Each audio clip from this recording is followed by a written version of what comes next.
কাবা ঘরের অদূরে আজকের হাজী সাহেবান যারা হজ এবং উমরার জন্য সেখানে যান, তাদের উমরা শেষ প্রান্তের যে কাজটি সেটি হলো সাফা মারওয়ার মাঝখানে দৌড়দৌড়ি করতে হয়, সাই করতে হয়। আর সাই বাইনা সাফা ওয়াল মারওয়া, এই সাফা মারওয়ার মাঝখানে যে সাই করা হয় সেই সাফার পাশেই নবী করিম সাল্লাল্লাহু আলাইহি ওয়াসাল্লামের একজন বিখ্যাত সাহাবী হযরতে আরকাম, যায়েদ ইবনে আরকাম রাদিয়াল্লাহু তাআলা আনহুর বাড়ি ছিল। এই যায়েদ ইবনে আরকামের বাড়িতে নবী করিম সাল্লাল্লাহু আলাইহি ওয়াসাল্লাম তিনি পৃথিবীর সর্বপ্রথম ইসলামী বিশ্ববিদ্যালয় তিনি প্রতিষ্ঠা করেছিলেন। যে ইসলামী বিশ্ববিদ্যালয়ের মূল সাবজেক্ট হলো আল কোরআন। এই আল কোরআনের বিশ্ববিদ্যালয় প্রতিষ্ঠিত হয়েছে সর্বপ্রথম মক্কা নগরীতে। মক্কা নগরীতে এই কোরআনের বিশ্ববিদ্যালয়ে যারা কোরআন মুখস্থ করেছেন তাদের মধ্যে কারা? তাদের মধ্যে কোরআন মুখস্থ করেছেন হযরত আবু বকর সিদ্দিক রাদিয়াল্লাহু তাআলা আনহু। তিনি ছিলেন সেই হেফজখানার একজন ছাত্র। তবে এই হেফজখানাটি এটি হেফজখানা ছিল না, এটা বিশ্ব মানবতার মুক্তির সনদ আল কোরআনকে বুঝে পড়ার, আত্মস্থ করার একখানা বিশ্ববিদ্যালয় ছিল, বিদ্যাপীঠ ছিল। নবী করিম সাল্লাল্লাহু আলাইহি ওয়াসাল্লাম নিজেই ছিলেন তার চ্যান্সেলর, আর এর ভাইস চ্যান্সেলর যিনি ছিলেন, এটি দেখার জন্য উপাচার্য হিসাবে, ভাইস চ্যান্সেলর হিসাবে যিনি ছিলেন তিনি অন্ধ সাহাবী হজরতে আব্দুল্লাহ ইবনে উম্মে মাকতুম রাদিয়াল্লাহু তাআলা ছিলেন ভাইস চ্যান্সেলর। তার মানে পৃথিবীতে একটা মেসেজ, পৃথিবীতে একটা কি মেসেজ, সবার কাছে একটি খবর ছড়িয়ে দেওয়া হলো যে পৃথিবীতে একদল মানুষ তারা বলে যে কোরআন যথেষ্ট নয়, কোরআন কিছু কিছু বিষয়ে কথা বলেনি যা মানুষের জীবনে খুব প্রয়োজন ছিল। তার মধ্যে একটি হলো যে কোরআন প্রতিবন্ধীদের সম্পর্কে কথা বলেনি। যারা প্রতিবন্ধী বলতে গেলে তাদেরকে বলা হয় যাদের কথা বলতে পারে না, বাক প্রতিবন্ধী। যাদের চোখের দৃষ্টি নাই, দৃষ্টি প্রতিবন্ধী। ঠিক এমনি করে যাদের অঙ্গহানি হয়েছে, অঙ্গ প্রতিবন্ধী। এই ধরনের অসংখ্য গণিত প্রকারের প্রতিবন্ধী বর্তমান পৃথিবীতে আছে। পৃথিবীতে এই প্রতিবন্ধীদের সম্পর্কে আমাদের একটা জেনারেল নলেজ হচ্ছে যে এরা সমাজ জাতির কোনো কাজে ব্যবহৃত হয় না, এদেরকে ব্যবহার করা যায় না, যেহেতু এরা প্রতিবন্ধী। সেই প্রতিবন্ধী মানসিক প্রতিবন্ধী হোক, দৃষ্টি প্রতিবন্ধী হোক, বাক প্রতিবন্ধী হোক, কথা বুঝতে পারছেন, বা অঙ্গ প্রতিবন্ধী হোক, যেই হোক না কেন, ইসলাম দেখিয়ে দিয়েছে যে প্রতিবন্ধীদেরকে ব্যবহার করা যায়। আমার প্রিয় নবী সাল্লাল্লাহু আলাইহি ওয়াসাল্লাম তিনি মক্কার এই ইউনিভার্সিটির জন্য একজন প্রতিবন্ধী অন্ধ সাহাবীকে তিনি ভাইস চ্যান্সেলর বানিয়েছিলেন। এটা কিন্তু একটি ছোট বিষয় নয়, সারা পৃথিবীর অন্ধ চক্ষুগুলোকে খুলে দেওয়ার মতো একটি বিষয়। এই পৃথিবীর প্রতিবাদী যারা, তাদের কাছে মহাগ্রন্থ আল কোরআনের এই কথাগুলো, আবাসা ওয়া তাওয়াল্লা আন জাআহুল আ'মা, মহাগ্রন্থ আল কোরআনের মধ্যে সূরা আবাসা আল্লাহ নাজিল করে একজন প্রতিবন্ধী সম্পর্কে নবীকে বলছেন যে নবী, একজন প্রতিবন্ধী আপনার কাছে আসছে আর আপনি তার থেকে মুখ ফিরে নিচ্ছেন। বরং আপনি তার দিকে তাকান এবং তার বক্তব্য আপনি শ্রবণ করেন। সুবহানাল্লাহ বলেন। তাহলে আমরা দেখতে পাচ্ছি যে প্রতিবন্ধী যারা, তাদেরকেও কিন্তু ইসলাম এই পৃথিবীর মধ্যে মর্যাদা দিয়েছে। আপনারা কি মুখ খুলে একটু সুবহানাল্লাহ বলবেন না? কোরআনের পাশে আমাদের অবস্থান নেই, কোরআনের কাছে আমরা থাকি না। কোরআন যাতে আমাদের মধ্যে আসতে না পারে, কোরআনের শিক্ষা যেন আমাদের মধ্যে চালু হতে না পারে। কথা বুঝতে পারছেন? ঢোল, তবলা, ললিত কলার নানা ধরনের প্রোগ্রাম দিয়ে শিক্ষা ব্যবস্থাকে ধ্বংস করে দেওয়া হয়েছে। সম্মানিত সুধী, সেই কোরআনিক শিক্ষা ব্যবস্থায় সেখানে যে মানুষ গড়ার, মানুষের মর্যাদা, মানুষের চিন্তাধারার মূল্যায়ন যে আল কোরআনের মধ্যে আছে, সেই বিষয়টিকে খুব ছোট করে দেখার কোনো সুযোগ নাই। ভাইরা আমার প্রিয় নবী সাল্লাল্লাহু আলাইহি ওয়াসাল্লাম তার জীবদ্দশায় যখন কখনো কখনো যুদ্ধের ময়দানে তাকে যেতে হতো। আল্লাহর নবী সাল্লাল্লাহু আলাইহি সাল্লাম 9টি যুদ্ধে তিনি সশস্ত্র অংশগ্রহণ করেছিলেন নিজে। 27টি যুদ্ধের মধ্যে তিনি হেলমেট পরেছিলেন। সাহাবা ইকরামকে নিয়ে সর্বমোট 56টি যুদ্ধ হয়েছে। এই 56টি যুদ্ধ যেটা স্বাভাবিকভাবে হয়েছে, সেই যুদ্ধগুলো পরিচালনা যখন নবীজি করেছিলেন, কোনটি সাহাবা ইকরাম, কোনটিতে নবীজি নিজে। যখন নবী করিম সাল্লাল্লাহু আলাইহি ওয়াসাল্লাম যুদ্ধ পরিচালনা অথবা কোনো সফরে তিনি যেতেন, তখন মদিনায় নবী করিম সাল্লাল্লাহু আলাইহি ওয়াসাল্লাম তার স্থলাভিষিক্ত হিসাবে নবীর স্থানে দায়িত্বভার তিনি আব্দুল্লাহ ইবনে উম্মে মাকতুম অন্ধ সাহাবীকে দিয়ে যেতেন। নবীর জায়গায়, নবীর পজিশনে নবী করিম সাল্লাল্লাহু আলাইহি ওয়াসাল্লাম যখন তিনি মদিনার বাইরে কোথাও যেতেন দূর দূরান্তের সফরে, তখন তার স্থলাভিষিক্ত হিসাবে, নায়েব হিসাবে দায়িত্ব পালন করতেন একজন অন্ধ সাহাবী হযরতে আব্দুল্লাহ ইবনে উম্মে মাকতুম রাদিয়াল্লাহু তাআলা আনহু। তাহলে আমরা দেখতে পাচ্ছি যে রাষ্ট্র পরিচালনার ক্ষেত্রেও কিন্তু একজন অন্ধ সাহাবীকে মূল্যায়ন করা হয়েছে। কি বলেন? দেশ পরিচালনার ক্ষেত্রে প্রিয় নবী সাল্লাল্লাহু আলাইহি ওয়াসাল্লাম তার জায়গায় তিনি একজন অন্ধ প্রতিবন্ধীকে তিনি তার জায়গায় রেখে তিনি চলে গিয়েছিলেন। তিনি জানেন যে প্রতিবন্ধী জ্ঞানের ক্ষেত্রে তার দুটো চক্ষু বাধা নয়, প্রতিবন্ধীদের জন্য ভাষা তার জ্ঞানের জন্য বাধা নয়। এই জন্য আমরা দেখেছি যে বিভিন্ন ইউনিভার্সিটিতে অন্ধরা তারা কিন্তু আঙ্গুল দিয়ে দিয়ে অক্ষর, কাটা কাটা অক্ষরে তারা বুঝতে পারে কোরআনের কোন বর্ণটা, এবং তারা কোরআনকে মুখস্থ করে, অথচ তারা অক্ষর চোখে দেখেন না। একটু সুবহানাল্লাহ বলবেন না? সম্মানিত সুধী, আল কোরআন হলো এমন এক মহাগ্রন্থ, যে গ্রন্থখানা পৃথিবীর মধ্যে আল্লাহ পাক রব্বুল আলামিন সবার জন্য সহজ করে দিয়েছেন। আল্লাহ পাক রব্বুল আলামিন বলেন, ওয়ালাকাদ ইয়াসসারনাল কুরআনা ফাহাল মিন মুদ্দাকির। আমি কোরআন তোমাদের জন্য সহজ করে দিয়েছি। এই পৃথিবীর মধ্যে সবচেয়ে সহজ হলো আল কোরআন। কোরআন সংবিধান, কোরআন হলো এটি মানুষের জীবনের জন্য কমপ্লিট কোড অফ লাইফ। এটা জীবনের সংবিধান। এটাকে শুধু ধর্মগ্রন্থ হিসাবে যদি কেউ মনে করে তাহলে ভুল করবে। এটা শুধু পাঞ্জেগালা নামাজের কেরাতের গ্রন্থ নয়, এটা শুধু বিবি তালাকের ফতোয়া দেওয়ার গ্রন্থ নয়। কথা বুঝতে পারছেন? এই গ্রন্থখানা পড়ে শুধু বিবি তালাকের ফতোয়া দিবে তা কিন্তু নয়। কথা বুঝতে পেরেছেন? বরং মহাগ্রন্থ হচ্ছে টপ টু বটম একটা মানব জীবনের শুরু থেকে তার সমাপ্তি পর্যন্ত, তার জন্ম থেকে তার মৃত্যু পর্যন্ত নয়, কিয়ামত পর্যন্ত এই পৃথিবীর মাশারিকুল আরদে ওয়া মাগারিবুহা, সূর্যের উদয়াচল থেকে অস্তাচল পর্যন্ত সারা বিশ্বব্যাপী সকল মানুষের জন্য আল কোরআন নাজিল করা হয়েছে। কোরআন শুধুমাত্র মুসলমানের জন্য নাজিল করা হয় নাই। কোরআন শুধুমাত্র টুপিওয়ালা দাড়িওয়ালা মানুষ যারা পৃথিবীতে শুধুমাত্র কোরআন পড়ে তাদের উপরে কোরআন নাজিল করা হয় নাই, বরং কোরআন নাজিল করা হয়েছে বিশ্ববাসীর জন্য। হাযা বায়ানুল লিন্নাস, এটা হচ্ছে পৃথিবীর সকল মানুষের জানার গ্রন্থ। সকল মানুষ, সে যে ধর্মেরই হোক না কেন, তিনি এই গ্রন্থ থেকে তার জ্ঞান লাভ করতে পারবেন। অবারিত জ্ঞান অর্জনের ক্ষেত্রে কোরআন পৃথিবীর মানুষের কাছে উন্মুক্ত। যে কারণে খলিফা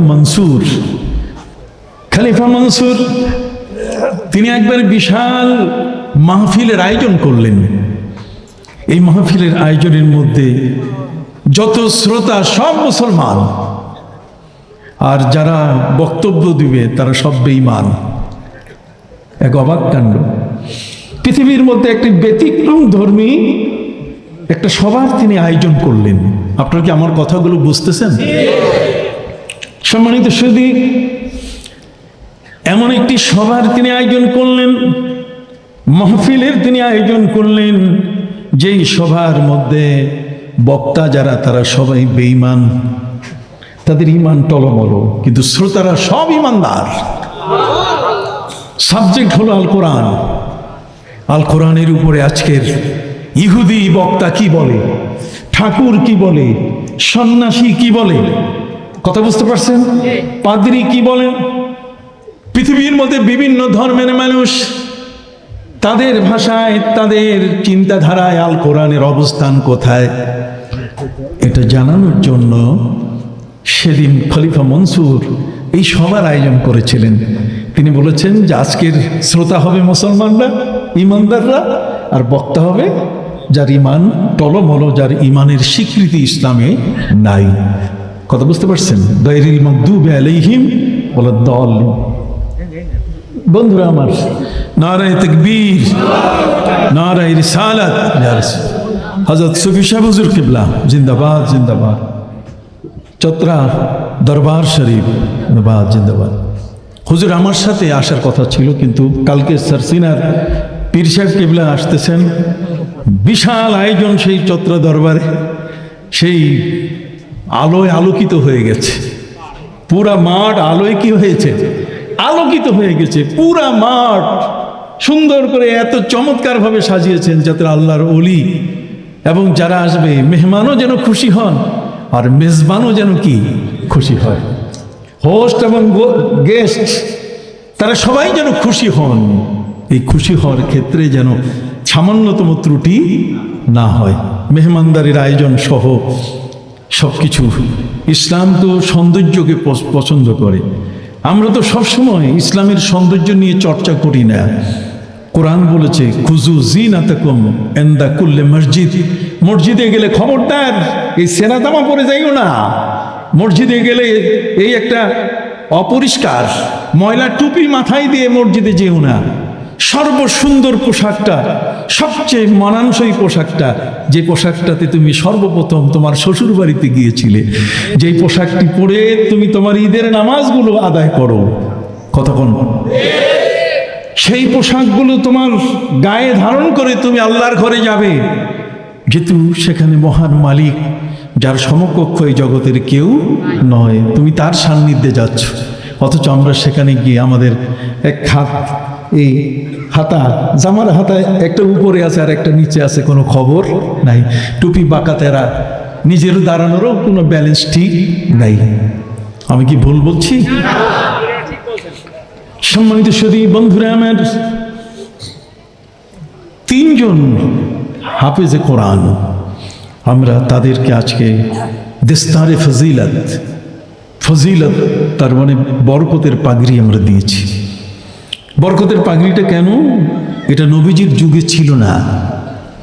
এই পাগড়ি দেওয়ার কোনো সিস্টেম এটা নবীর যুগে ছিল না। তা হ্যাঁ, নবীর যুগে ছিল এটার ভিন্ন রূপ।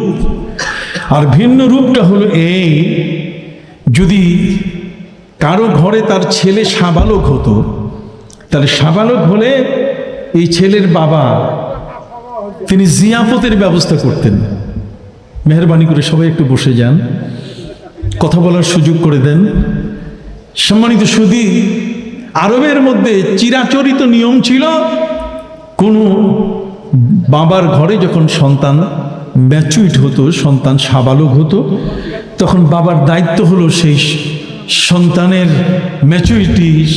ম্যাচুরিটি, সেই সন্তানের সাবালকত্ব প্রমাণ করার জন্য, এটা ঘোষণা দেওয়ার জন্য তিনি দাওয়াতের ব্যবস্থা করতেন, জিয়াফতের ব্যবস্থা করতেন।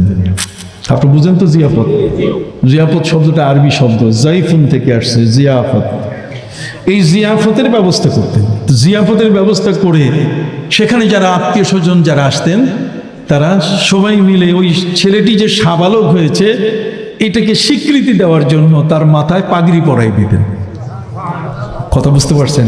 তাহলে সাবালকত্বের আলামত হচ্ছে তার মাথায় কি? পাগড়ি পরে দেওয়া। যার মাথায় আমরা পাগড়ি দিলাম সে কোরআনের ক্ষেত্রে আমাদের অত্যন্ত আস্থাভাজন, কোরআনের ক্ষেত্রে একজন নির্ভরযোগ্য ব্যক্তি, নির্ভরযোগ্য একজন মানুষ, তার উপরে আমরা নির্ভর করতে পারি। এই জন্য তার মাথায় আমরা কি দেই? পাগড়ি দেই। মুসলমানরা যে কাজ করে, মা রাহুল মুসলিমুন ফাহুয়া ইনদাল্লাহি হাসানুন, যদি কোনো মুসলমান ভালো কিছু দেখে, ভালো কিছু করে, এটা আল্লাহর কাছেও আল্লাহ সেটা ভালো মনে করেন। সম্মানিত সুধী বন্ধুরা আমার,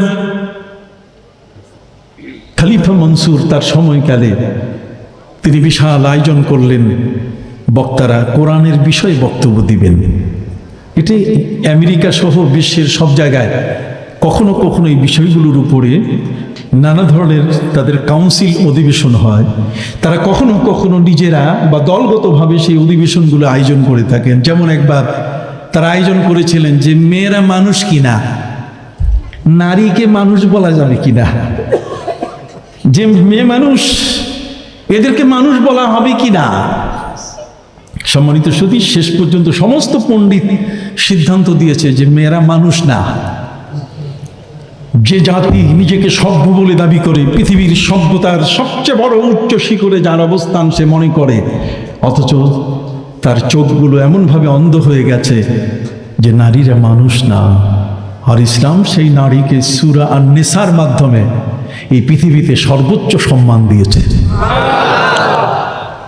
নারীকে রানীর আসনে বসিয়ে এই পৃথিবীর মধ্যে একজন নারী, একজন মা, তার পায়ের নিচে, তার কদমের নিচে সন্তানের বেহেশত ঘোষণা করেছে। আল জান্নাতু তাহতা আকদামিল উম্মাহাত। এই স্বীকৃত কথাগুলো এই পৃথিবীর মধ্যে স্বর্ণ খচিত হীরা মণিমুক্তার চেয়ে মূল্যবান কথাগুলো, যা পৃথিবীর মানুষের হৃদয়গুলো কেড়ে নিয়েছে। আমাদের প্রিয় নবী সাল্লাল্লাহু আলাইহি সাল্লামের ভক্তের সংখ্যা দিন দিন বাড়ে কেন? বাড়ার পিছনে কারণ হলো যে তিনি মানুষের জীবন ঘনিষ্ঠ, মানুষের জীবনের সাথে সম্পৃক্ত বিষয়গুলোকে এমনভাবে উত্থাপন করেছেন যা পৃথিবীর কোনো মানুষ তার নিজের ভাষায় সেটাকে উপস্থাপন করতে পারে নাই। যে কারণে জগতের সকল মানুষ আমার নবীর প্রশংসায় পঞ্চমুখ, তিনি যে মুহাম্মদ, তিনি যে প্রশংসিত, পৃথিবীর মানুষ বাধ্য হয়েছে তার কি প্রশংসা করতে। তার প্রশংসা করার কারণ হচ্ছে এই যে তিনি এমন কথা বলেছেন যা পৃথিবীর কেউ বলেনি। বহু লেনিন পৃথিবীতে চলে গেছে, বহু মাও সেতুং চলে গেছে, কার্ল মার্কস চলে গেছে, বহু প্লেটো চলে গেছে, পৃথিবীর থেকে বড় বড় আইনস্টাইন চলে গেছে, কিন্তু এত চমৎকার কথা কেউ বলেনি। নবীজি বলে দিলেন, আতুল আজিরা হাক্কাহু কাবলা আইয়াজিফা আরাকু। শ্রমিকের পাওনা তার গায়ের ঘাম শুকানোর আগে পরিশোধ করো। সুবহানাল্লাহ বলেন, হাত উঁচু করে বলেন সুবহানাল্লাহ। পৃথিবীর এই জগতে কোনো পণ্ডিতের মুখে এমন ভাষা আসেনি। জগতের মধ্যে কোনো পণ্ডিত, পৃথিবীর মধ্যে কোনো মানুষ যত বড় সে পাণ্ডিত্যের অধিকারী হোক না কেন, ভাষা পণ্ডিত বলেন, পৃথিবীর মধ্যে অর্থ পণ্ডিত বলেন, ভাষাবিদ বলেন, কেউ এত সুন্দর কথা বলতে পারেনি।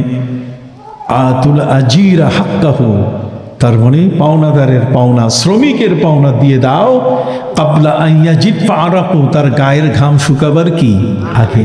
তাহলে শ্রমিকের গায়ের ঘামটা, এটা যে তার শ্রমের একটি পরিচয়, তার কষ্টের, সে যে কষ্ট করেছে তার যে পরিচয়, ঘাম পড়ে, সেই ঘামটা শুকাবার আগে তার পাওনাটা তুমি দিয়ে দাও। যে কারণে সারা বিশ্বের সমস্ত মজদুর, সারা পৃথিবীর সমস্ত লেবার, সারা পৃথিবীর এই সমস্ত মজদুর মানুষ আমার নবীর পাগল হয়ে গেছে যে আমার নবীর মতো এত চমৎকার, এত ঘনিষ্ঠ, এত ভালো কথা বলতে পারিনি। কথা বুঝতে পারছেন?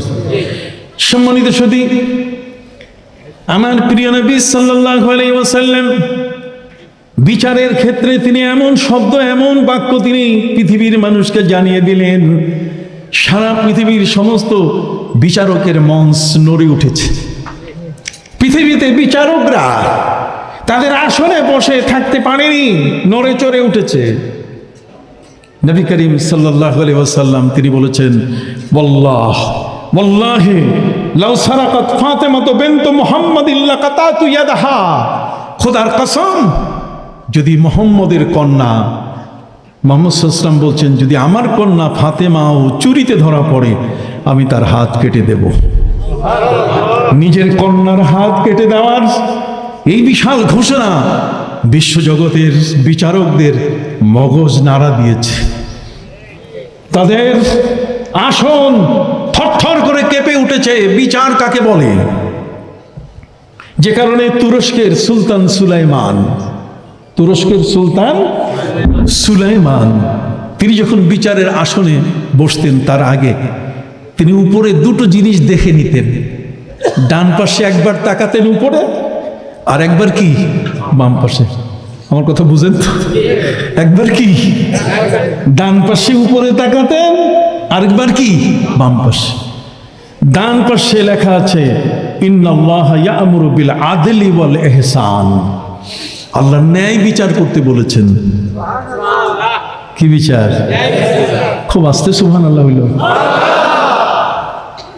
আমি তো তাফসীর এখনো শুরু করিনি, ওই তিনজনকে নিয়ে কথা বলতেছি। কথা বুঝতে পারছেন?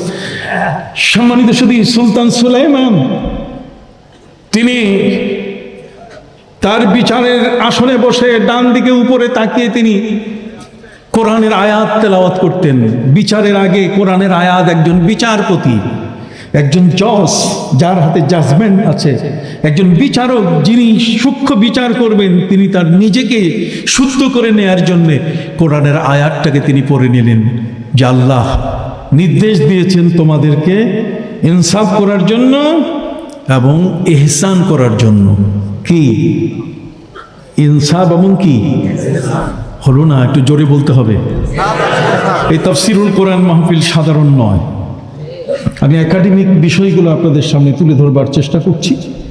সম্মানিত সুধী, নিশ্চয়ই আল্লাহ তোমাদেরকে নির্দেশ দিয়েছেন ইনসাফ করার আর ইহসান করার। আমি আসতেছি। ঠিক এমনি করে বাম দিকে তিনি তাকান। বাম দিকে তাকিয়েছি, আমি দেখলেন নবীজির হাদিস লেখা বিচারকের বিচারালয়, সেখানে কোরআনের আয়াত আর নবীর হাদিস বিচারকের সামনে উপস্থিত। হায়, পৃথিবীর মানুষগুলো যদি এই কোরআনের জীবন ব্যবস্থাকে গ্রহণ করত, কোরআনের এই বিষয়গুলো যদি পৃথিবীর মানুষ মেনে চলতো, কোরআন ছাড়া যে পৃথিবী চলে না, কোরআন ছাড়া যে সমাজ সৃষ্টি করা যায় না, সুশীল সমাজ তৈরি হয় না, কোরআন ছাড়া যে পৃথিবীর মধ্যে মানুষের উপর ইনসাফ করা যায় না, যদি মানুষ জানতো তাহলে কোরআন হতো তার নিত্য পাঠ্য। কোরআন কাকে বলে? কোরআন মানে হচ্ছে নিত্য পাঠ্য। তার মানে তার স্ত্রীর সাথে যতক্ষণ কথা বলবে তার চেয়ে বেশি সে কোরআন পড়বে। তার বাবার সাথে যতক্ষণ কথা বলবে তার চেয়ে তিনি বেশি কোরআন পড়বেন।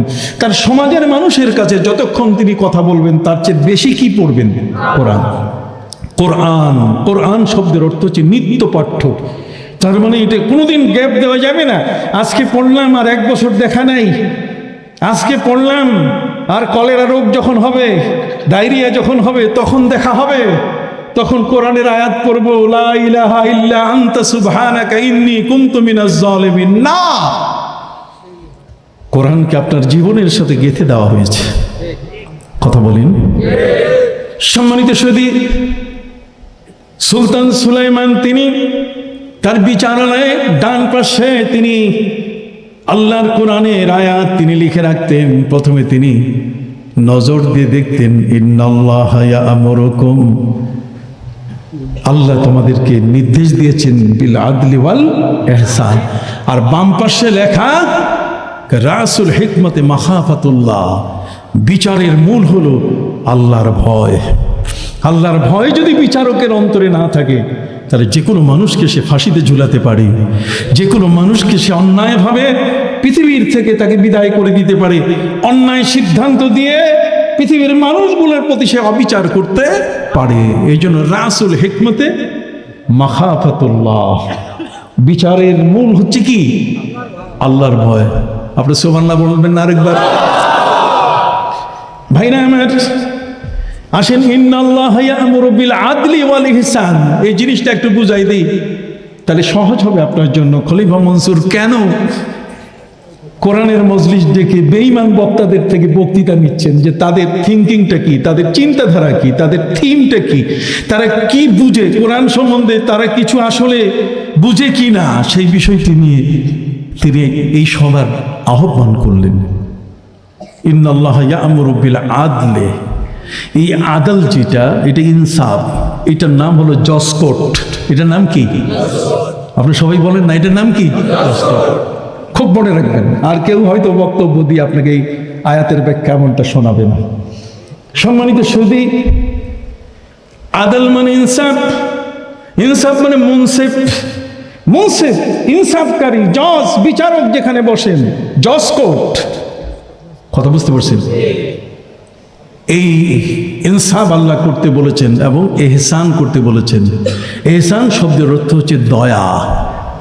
এহসান শব্দের অর্থ কি? আর দয়ার নিয়ম হচ্ছে, দয়া মানে সুপ্রিম কোর্ট। দয়া মানে কি? Supreme court. এখন আপনি অবাক হয়ে যাবেন যে জজ কোর্ট হচ্ছে বিচারের কোর্ট, আর সুপ্রিম কোর্ট হচ্ছে কি? দয়ার কোর্ট। কিভাবে আসেন কোরআনের ভাষায় আপনি বুঝেন, আপনি সহজভাবে কোরআনটাকে আত্মস্থ করতে পারবেন যে কেন আমাদের জীবনে কোরআনিক জীবন প্রয়োজন। কোরআনিক জীবন, কোরআন কেন আমাদের পদে পদে প্রয়োজন।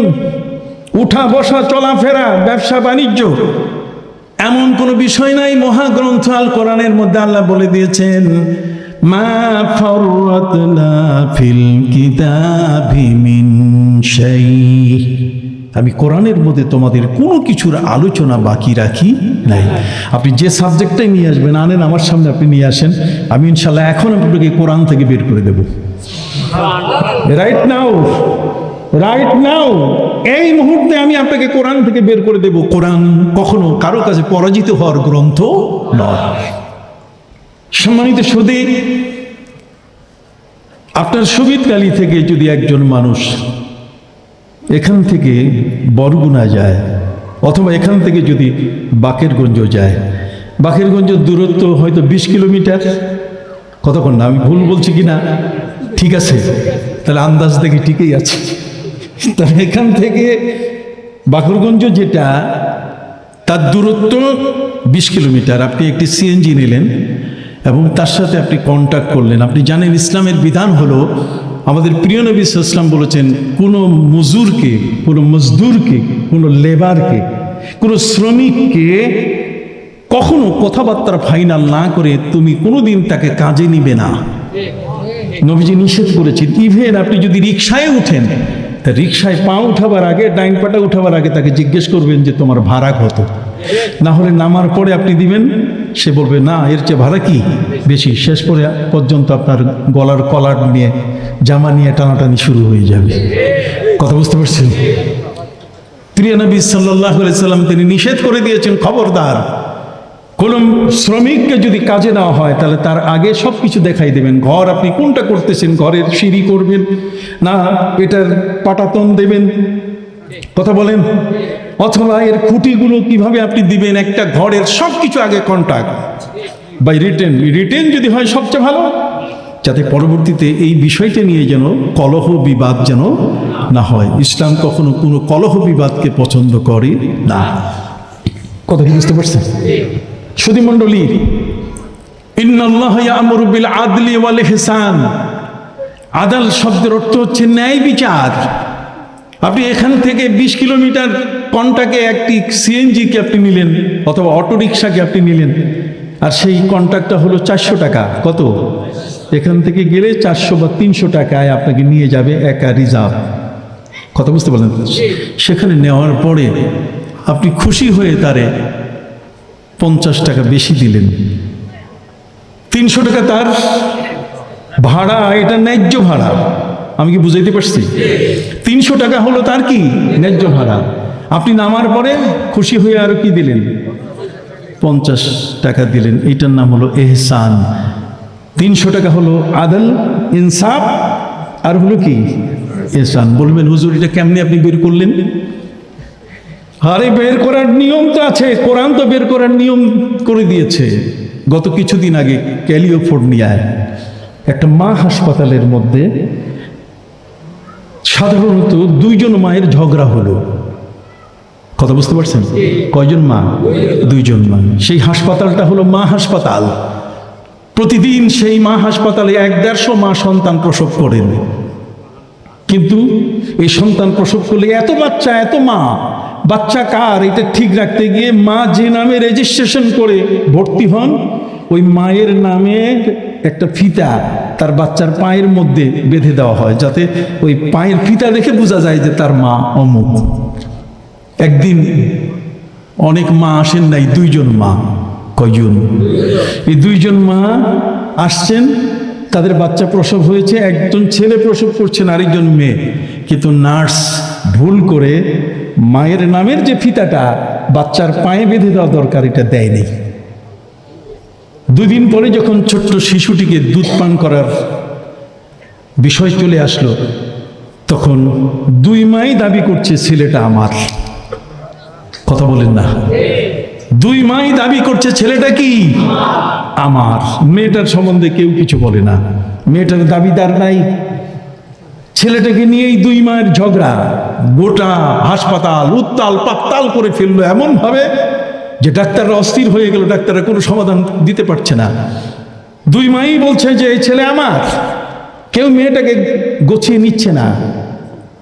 সম্মানিত সুধী, ডাক্তাররা কোনো সমাধান দিতে পারলেন না, তাদের বোর্ড বসলো, বোর্ডে তার সিদ্ধান্ত নিলেন যে এটা আমরা কোনো সমাধান দিতে পারবো না। দেখেন এত বড় লেটেস্ট চিন্তাধারা, বিজ্ঞানের উদ্ভাবনের একটা দেশ আমেরিকা, তার ক্যালিফোর্নিয়ার মধ্যে মা হাসপাতালে 2 জন মা একটি ছেলেকে নিয়ে দাবি করছে, কিন্তু কোন মায়ের সন্তান এটা নির্ণয় করার মতো তাদের কি নাই, ক্ষমতা নেই। শেষ পর্যন্ত তাদের বোর্ড সিদ্ধান্ত দিল যে এটা একজন মুসলমানের কাছে যেতে হবে, দেখি মুসলমান সমাধান দিতে পারি কিনা।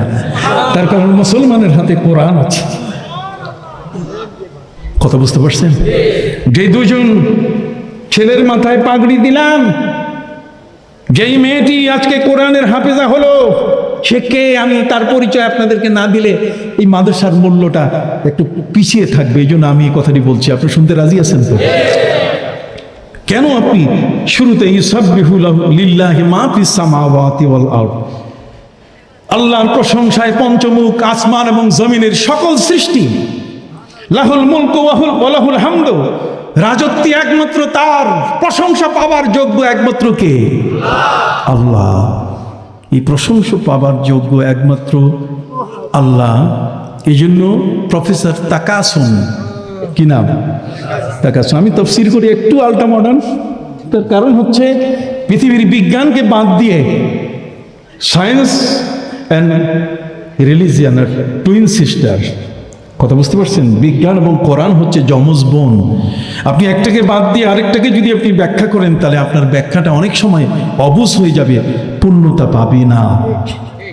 প্রফেসর তাকাসুন তিনি তার জীবনে ত্রিপিটক বলেন, জিন্দাবিস্তা বলেন, রামায়ণ বলেন, মহাভারত বলেন, যত ধরনের ধর্ম পুস্তক সব কিছু তিনি পড়েছেন। জীবনের 12 থেকে 14টি বছর ধর্ম গ্রন্থ পড়ে পড়ে তিনি ধর্মের পণ্ডিত হয়ে গেছেন, কিন্তু কোরআনটা পড়ার সুযোগ তার হয় না। তিনি তার জীবনের পরন্ত বেলায়, জীবনের শেষ মুহূর্তে এসে তার স্ত্রীকে তিনি বললেন, স্ত্রী রে, আমি সব ধর্মগ্রন্থ পড়লাম, কিন্তু আমার কোনো প্রশান্তি আসছে না। আমার হৃদয়ের ভিতরে যে শান্তি আসা দরকার, কথা বলেন না? আল্লাযীনা আমানু, যে ব্যক্তি ঈমানদার, এই ঈমানদার ব্যক্তিরা, ইন্নামাল মুমিনুনা আল্লাযীনা ইযা যুকিরাল্লাহ ওয়াজিলাত কুলুবুহুম ওয়া ইযা তুলিয়াত আলাইহিম আয়াতুহু যাদাতহুম ঈমানা। আল্লাহর কোরআন যখন পঠিত হয়, এটা যখন তেলাওয়াত হয়, তখন ঈমানদার ব্যক্তির অন্তর নেচে ওঠে, এক মহা প্রশান্তির সাকিনা নাজিল হয়। কি নাজিল হয় বলেন? সাকিনা। যেখানে কোরআন পড়া হয়, কোরআনের এই জায়গাতে আল্লাহর পক্ষ থেকে সাকিনা। সাকিনা কারে বলে জানেন? ভাঙ্গে বলি, মনে থাকবে। সাকিনা হচ্ছে শিশির পড়ে না, এই যে এখন শীতকাল শুরু হয়েছে, সকালবেলায় দেখবেন ঘাসের উপরে কি পড়ে? শিশির পড়ে। তো সাকিনা মানে এরকম একটা শান্তি, শিশিরের মতো আল্লাহর বান্দাদের উপরে পড়া শুরু করে যখন তারা কি পড়েন? পড়ার পড়েন। প্রফেসর তাকাসুন তিনি তার স্ত্রীকে বললেন, স্ত্রী রে, আমার খুব মনটা চাচ্ছে জীবনের শেষ বেলায় এসে আমি একটু কোরআনটা শুনতে পারতাম। সকল ধর্মগ্রন্থ আমার কম বেশি জানা, কিন্তু কোরআনটা আমার জানা নাই। কোরআনে কি বলা আছে সে বিষয়টাই আমার জানা নাই। সুধীমণ্ডলী, স্ত্রী একজন হুজুর সাহেবকে অনুরোধ করে নিয়ে আসলেন। নিয়ে আসার পরে সেই হুজুর সাহেব, যিনি কোরআনের অর্থ বুঝেন, যিনি কোরআনের শব্দার্থ বুঝেন, কোরআনের ব্যাখ্যা বিশ্লেষণ যিনি বুঝেন, এমন একজন আলেমের দিনকে নিয়ে আসলেন। আমার স্বামী দীর্ঘ 14টি বছর পর্যন্ত পৃথিবীর এমন কোনো ধর্মগ্রন্থ নাই যেটা তিনি পাঠ করেন নাই, কিন্তু তার জীবনের বড় অভিযোগ হলো কোনোটাতেই তার প্রশান্তি আসছে না, শান্তি পাচ্ছে না। কাজে আপনি একটু কোরআনটা তার সামনে পড়েন এবং অর্থ করেন। উনি কোরআন পড়তে গিয়ে সর্বপ্রথম তিনি পবিত্র কোরআনের সূরা ফাতিহার প্রথম আয়াতটা তিনি তেলাওয়াত করলেন, আলহামদুলিল্লাহি রাব্বিল আলামিন। আবার আমার সাথে খুব মনোযোগ সহকারে পড়েন, আলহামদুলিল্লাহি রাব্বিল আলামিন। যাবতীয় প্রশংসা ওই আল্লাহর জন্য, যিনি বহুমাত্রিক জগতের বিশ্ব জগৎ সমূহের যিনি লালনকারী। এই অর্থ শোনার সাথে সাথে থমকে গেলেন সেই প্রফেসর তাকাসুম। তিনি বললেন, হুজুর আর পড়া লাগবে না, এই ছোট্ট একটা আয়াত পড়ি, এই ছোট্ট একটা আয়াত পড়ি আমি বুঝতে পেরেছি কোরআনের মহাসাগরে কি লুকানো আছে। তার মধ্যে যে অজস্র মণিমুক্তা, তার মধ্যে যে জ্ঞানের মহাসাগর লুকিয়ে আছে, এবং তার ভিতরে যা কিছু আছে এর সব কিছুর বিষয়গুলো আপনি যা পড়েছেন তার মধ্যে চলে আসছে। কই কেমনে? কই আপনি যে কোরআন পড়েছেন সেই কোরআনের জ্ঞানী মানুষ, জ্ঞানী মানুষের কাছে অনেক বক্তব্য প্রয়োজন হয় না। কথা বুঝতে পারছেন? যারা আকলমান তারা ইশারা দিলেই বুঝে ফেলে। কাজে জ্ঞানী মানুষ, একজন প্রফেসর, তিনি অনেক বড় উঁচু মানের ধর্মগ্রন্থগুলো পড়া আছে, আর সেই মানুষটি বলছেন যে এখানে আমি দেখেছি যে কোরআনের মাহাত্ম্য পৃথিবীর কোনো ধর্মগ্রন্থের পাশে আসার সুযোগ। কারণ হচ্ছে আলহামদু, এর প্রতিটি শব্দ তার পরবর্তী শব্দ এর উত্তর দেয়। এর প্রত্যেকটা শব্দ তার পরবর্তী শব্দটা পূর্ববর্তী শব্দকে নিয়ে যদি কেউ প্রশ্ন করে, তাহলে তার উত্তরটা পরের শব্দটা দেওয়া শুরু করে। আমি আবার আপনাদেরকে বলছি, প্রথম যে শব্দটা আপনি উচ্চারণ করবেন সেই শব্দটা নিয়ে যদি আপনি প্রশ্ন তুলেন, তাহলে সে উত্তর কোথাও যাওয়া দরকার নেই, তার পরের শব্দটাই তার উত্তর। যেমন আলহামদুলিল্লাহ, তার অর্থ হলো যাবতীয় প্রশংসা। যদি প্রশ্ন করা হয় এর মালিক কে? লিল্লাহ, আলহামদুলিল্লাহ, এর মালিক হচ্ছেন কে? আল্লাহ। তাহলে প্রশ্ন প্রথম শব্দ দিয়ে করলে দ্বিতীয় শব্দ তার কি আছে? উত্তর আছে। দ্বিতীয় শব্দটাই তার উত্তর দিচ্ছে। এবার যদি প্রশ্ন করা হয় আল্লাহকে, আল্লাহকে, তার উত্তর আছে তিনি রব। তিনি কি? রব। রব মানে লালনকারী। লালনকারী যিনি, তিনি আল্লাহ। এই লালনকারীর গুণাবলী কি? লালনকারীর গুণাবলী হলো এই, তিনি রব এ কারণে কোন শিশু যখন মায়ের গর্ভের মধ্যে চলে আসে, মায়ের গর্ভ থেকে সেই শিশুটি জন্ম নিতে 9 মাস 10 দিন অথবা 10 মাস 10 দিন যে সময় লাগে, এই 10 মাস 10 দিন এই সময়টা বাচ্চাটা মায়ের পেটে থাকে। যখন মায়ের গর্ভ থেকে এই সন্তানটি জন্ম নেয়, যেদিন তার 7 মাস আগ থেকে রব যিনি, তিনি ওই শিশুটির খাবার তার মায়ের বুকে গরম করা শুরু করেন। মায়ের বুকের যে অমীয় সুধা, কথা বলেন না, মায়ের বুকে কি অমীয় সুধা, সেই অমীয় সুধা এটি মা আর বাবা এই উভয়ের মাধ্যমে মায়ের গর্ভের যে সন্তান জন্ম নিচ্ছে, সেই জন্ম নেওয়া সন্তানটি তার এই দুধ পান করে সে বেঁচে থাকবে। এই দুধটাকে যিনি 7 মাস, জন্মের 7 মাস আগের থেকে যিনি এটাকে গরম করা শুরু করেন, তিনিই হলেন রব। কথা বুঝতে পারছেন? যে কারণে নারী আর পুরুষের মধ্যে আল্লাহ তাআলা এক বিশাল সম্পর্ক তিনি সৃষ্টি করে রেখেছেন, যেটা কবি নজরুল তার সঞ্চিতা কবিতায় তিনি লিখেছেন। কবি নজরুল তার সঞ্চিতা কবিতায় লিখেছেন দিবসে দিয়েছ জুগিয়েছ শক্তি সাহস, নিশীথে হয়েছে বধূ। দিবসে দিয়ে জুগিয়েছ শক্তি সাহস, নিশীথে হয়েছে বধূ। পুরুষ এসেছে মরুতিশালয়ে, নারী জুগিয়েছে মধু। নারী জুগিয়েছে কি? তার মানে কবি নজরুলের সেই চমৎকার কবিতা যে তাজমহলের পাথর দেখেছ, দেখিয়াছ কি তার প্রাণ।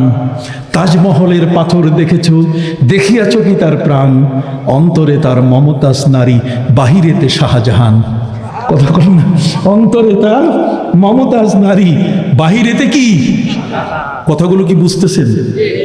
অতএব সম্মানিত সুধী, দিবসে জুগিয়েছে শক্তি সাহস। একজন স্ত্রী, সেই স্ত্রী তার স্বামীকে কত বড় শক্তি সাহস দেয় যে তুমি যাও, অফিসে যাও, তোমার কর্মস্থলে তুমি চলে যাও, তোমার ঘর আমি পাহারা দেব। কিন্তু আজকের নারীরা তা করে না। এই যে মোবাইল হাতে নিয়ে পরকীয়া, মোবাইল হাতে নিয়ে এসে পরপুরুষের সাথে বাজে কথা বলতে বলতে আস্তে আস্তে স্বামীর সেই আমানতের ইজ্জত সে নষ্ট করে বসে। এই জন্য কবি বলেছেন, দিবসে জুগিয়েছে শক্তি সাহস, নিশীথে হয়েছে বধূ। বধূ বোঝেন? বিছানার সঙ্গী, বউ। বউ দিবসে জুগিয়েছে শক্তি সাহস, নিশীথে হয়েছে বধূ। পুরুষ এসেছে মরুতিশালয়, নারী জুগিয়েছে মধু। নর বহে হাল, নারী শেষে খাল। নর বহে হাল, নারী শেষে খাল। এই খাল পানি মাটি মিশে ফসল হয়ে ফুটে উঠেছে সোনালি ধানের শীষে। তার মানে বাচ্চা জন্ম নিচ্ছে। একটু শিশু জন্মের ক্ষেত্রে সেই মা আর বাবা, সেই মা আর বাবার মধ্যে তাদের এই সন্তান, ছেলে এবং মেয়ে যখন জন্ম নেয়, সেই সন্তানটি প্রসবের পূর্ব মুহূর্ত বলতে গেলে 7 মাস আগের থেকে যিনি মায়ের বুকের দুধ, তার তরল খাবার যিনি গরম করতে থাকেন, তিনি কে? রব। তিনি কে? রব। তাহলে এখন প্রশ্ন করেন, সমস্ত প্রশংসা কার? উত্তর কি দূরে আছে না কাছে? আলহামদুলিল্লাহি রব্বিল আলামিন। আরেকবার বলেন, আলহামদুলিল্লাহি রব্বিল আলামিন। প্রফেসর তাকাসুম তিনি অবাক হয়ে গেলেন। মহাগ্রন্থ আল কোরআন এমন, যার প্রথম শব্দটা নিয়ে প্রশ্ন করলে দ্বিতীয় শব্দে তার উত্তর আছে বহু দূরে। ফেরিওয়ালার মতো জ্ঞান ফেরি করে আনার প্রয়োজন নেই, বরং পরের শব্দের মধ্যেই তার উত্তর দেওয়া। ঠিক আল্লাহকে তার উত্তর হচ্ছে তিনি রব। এই রব নিয়েই তো পৃথিবীর মধ্যে আল্লাহ শুরু করেছেন আলহামদুলিল্লাহি রব্বিল আলামিন, আবার শেষও করলেন কতক্ষণ না, কুল আউযু বিরব্বিন নাস। রব দিয়ে, রব শব্দটা, রব শব্দটি আল্লাহর এত পছন্দ শব্দ। এই জন্য যতগুলো দোয়া আছে, সেই দোয়ার অধিকাংশ দোয়া, 150টি আয়াত হচ্ছে দোয়ার, তার মধ্যে প্রায় 100টি আয়াতের মধ্যে আল্লাহ রব্বানা শব্দ ব্যবহার করেছেন। রব্বানা আতিনা ফিদ দুনিয়া হাসানাতাও ওয়া ফিল আখিরাতি হাসানাতাও ওয়া কিনা আযাবান নার। সুবহানাল্লাহ বল।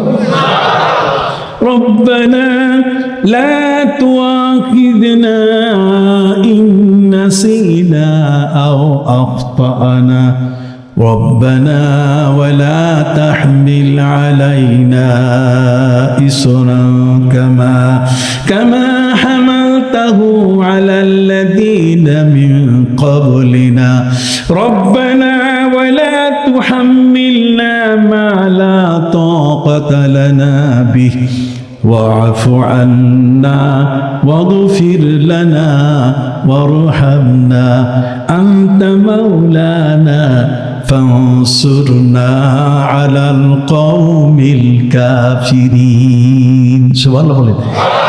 এই রব শব্দ দিয়ে আল্লাহ তাআলা তার দোয়াগুলো শিখাই দিয়েছেন। কথা বল না, কি শব্দ দিয়ে? বড় পছন্দের শব্দ আল্লাহর কাছে। অতএব প্রফেসর তাকাসুনের মতো একজন ভিন্ন শিক্ষায় শিক্ষিত, কথা বল না, ভিন্ন শিক্ষায় শিক্ষিত মানুষটা, একজন হুজুর কোরআনের অর্থ করছেন আর তার আগেই তার সিনা খুলে গেল।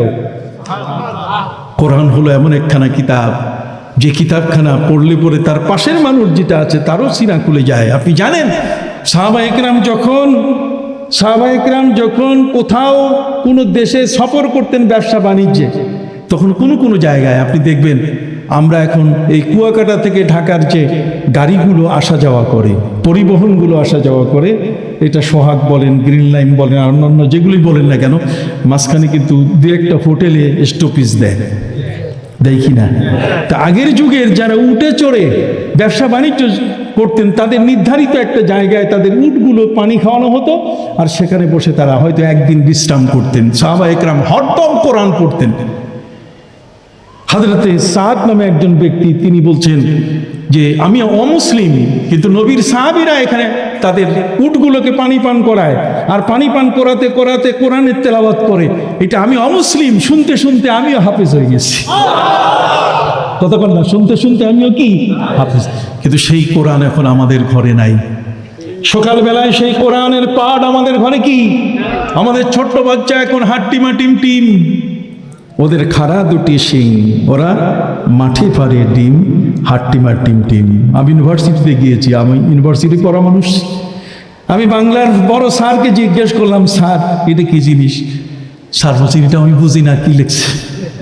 আমি বুঝি স্যার, আমি বুঝছি। তুমি বুঝলে কেমনে? আমি বুঝলাম এই কারণে, যেহেতু কোরআনের জ্ঞান আমার কাছে আছে। কোরআনের জ্ঞান যে নাই, সে সত্য মিথ্যা বিচার করতে পারে না। কোরআনের জ্ঞান যার কাছে নাই, সে হালাল হারাম পার্থক্য করতে পারে না। কোরআনের জ্ঞান যার কাছে নাই, সে কোনোদিন সুশীল সমাজ ব্যবস্থা তৈরি করতে পারে না। আমি বললাম, স্যার আমি অর্থ বুঝছি, হাট্টিমা টিম টিম, ওদের খাড়া দুটি শিং, ওরা মাঠে পারে ডিম, হাট্টিমা টিম টিম। এটা একটা বাজে কবিতা। এটা যা লেখা হয়েছে, এটা এর পেছনে যত অর্থ ব্যয় হয়েছে সবগুলো আদায় করা, ফিরে আনা দরকার।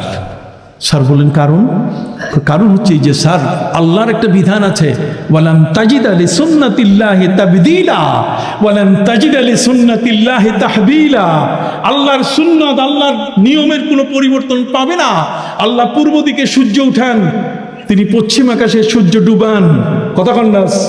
সানরাইজ এবং সানসেট, সূর্য উদিত হয় আর সূর্য ডুবে, নিয়ম চলে আসছে, কোনো পরিবর্তন কি নাই। সম্মানিত শুধু 21 দিনে একটা মুরগি, 21 দিনে একটা হাঁস তার ডিমের উপরে যদি তা দেয়, তাহলে সেখানে বাচ্চা ফুটে। দেখা গেছে যে 20 দিনে পারা যায় কিনা, 20 দিনও ফুটে না, আর 23 দিনও লাগে না। কতক্ষণ? 22 দিনও লাগে না। কত দিন? 21 দিন। ওয়ালান তাজিদা লিসুন্নাতিল্লাহি তাবদীলা। আল্লাহর নিয়মে তুমি পরিবর্তন পাবে না। এই জন্য আল্লাহর নিয়ম হচ্ছে, যার মাথায় শিং আছে সে কোনোদিন ডিম পারে না। কতক্ষণ না? যার মাথায় কি আছে? শিং আছে, সে কোনোদিন ডিম পারে না। অতএব হরিণ ডিম পারে না, গরু ডিম পারে না, গাভী কি ডিম পারে না। তাহলে যার শিং নেই সে ডিম পারে, যার শিং নেই, যেমন মুরগি শিং নাই, হাঁস শিং নাই, কিন্তু ডিম পারে। আমি বললাম আল্লাহর বিধান, আর আল্লাহর বিধানের বাইরে হাট্টিমা টিম টিম, ওদের খাড়া দুটি শিং, ওরা মাঠে পারে ডিম। অসম্ভব। শিং থাকলে ডিম পারবে? কতক্ষণ না? শিং থাকলে কি পারবে না? কোরআনের বিদ্যা আপনার প্রয়োজন। এই মাদ্রাসাগুলো খালিগুলো সাধারণ প্রতিষ্ঠান নয়। এ সমস্ত মাদ্রাসা যারা প্রতিষ্ঠা করেছেন, এই মহান জ্ঞান যেন মানুষের কাছে বিদ্যমান থাকে। এই জ্ঞান যদি মানুষের কাছে থাকে, তাহলে এই জ্ঞান আপনি দেখবেন বাইরের থেকে কোনো ফরেন অর্গান, আমি আরেকটু বুঝাই বলি, ফরেন অর্গান, যেমন একটা মানুষ তার কিডনি লাগিয়েছে, আরেকজনের কিডনি ভিতরে দিছে, তাহলে এটা ফরেন অর্গান।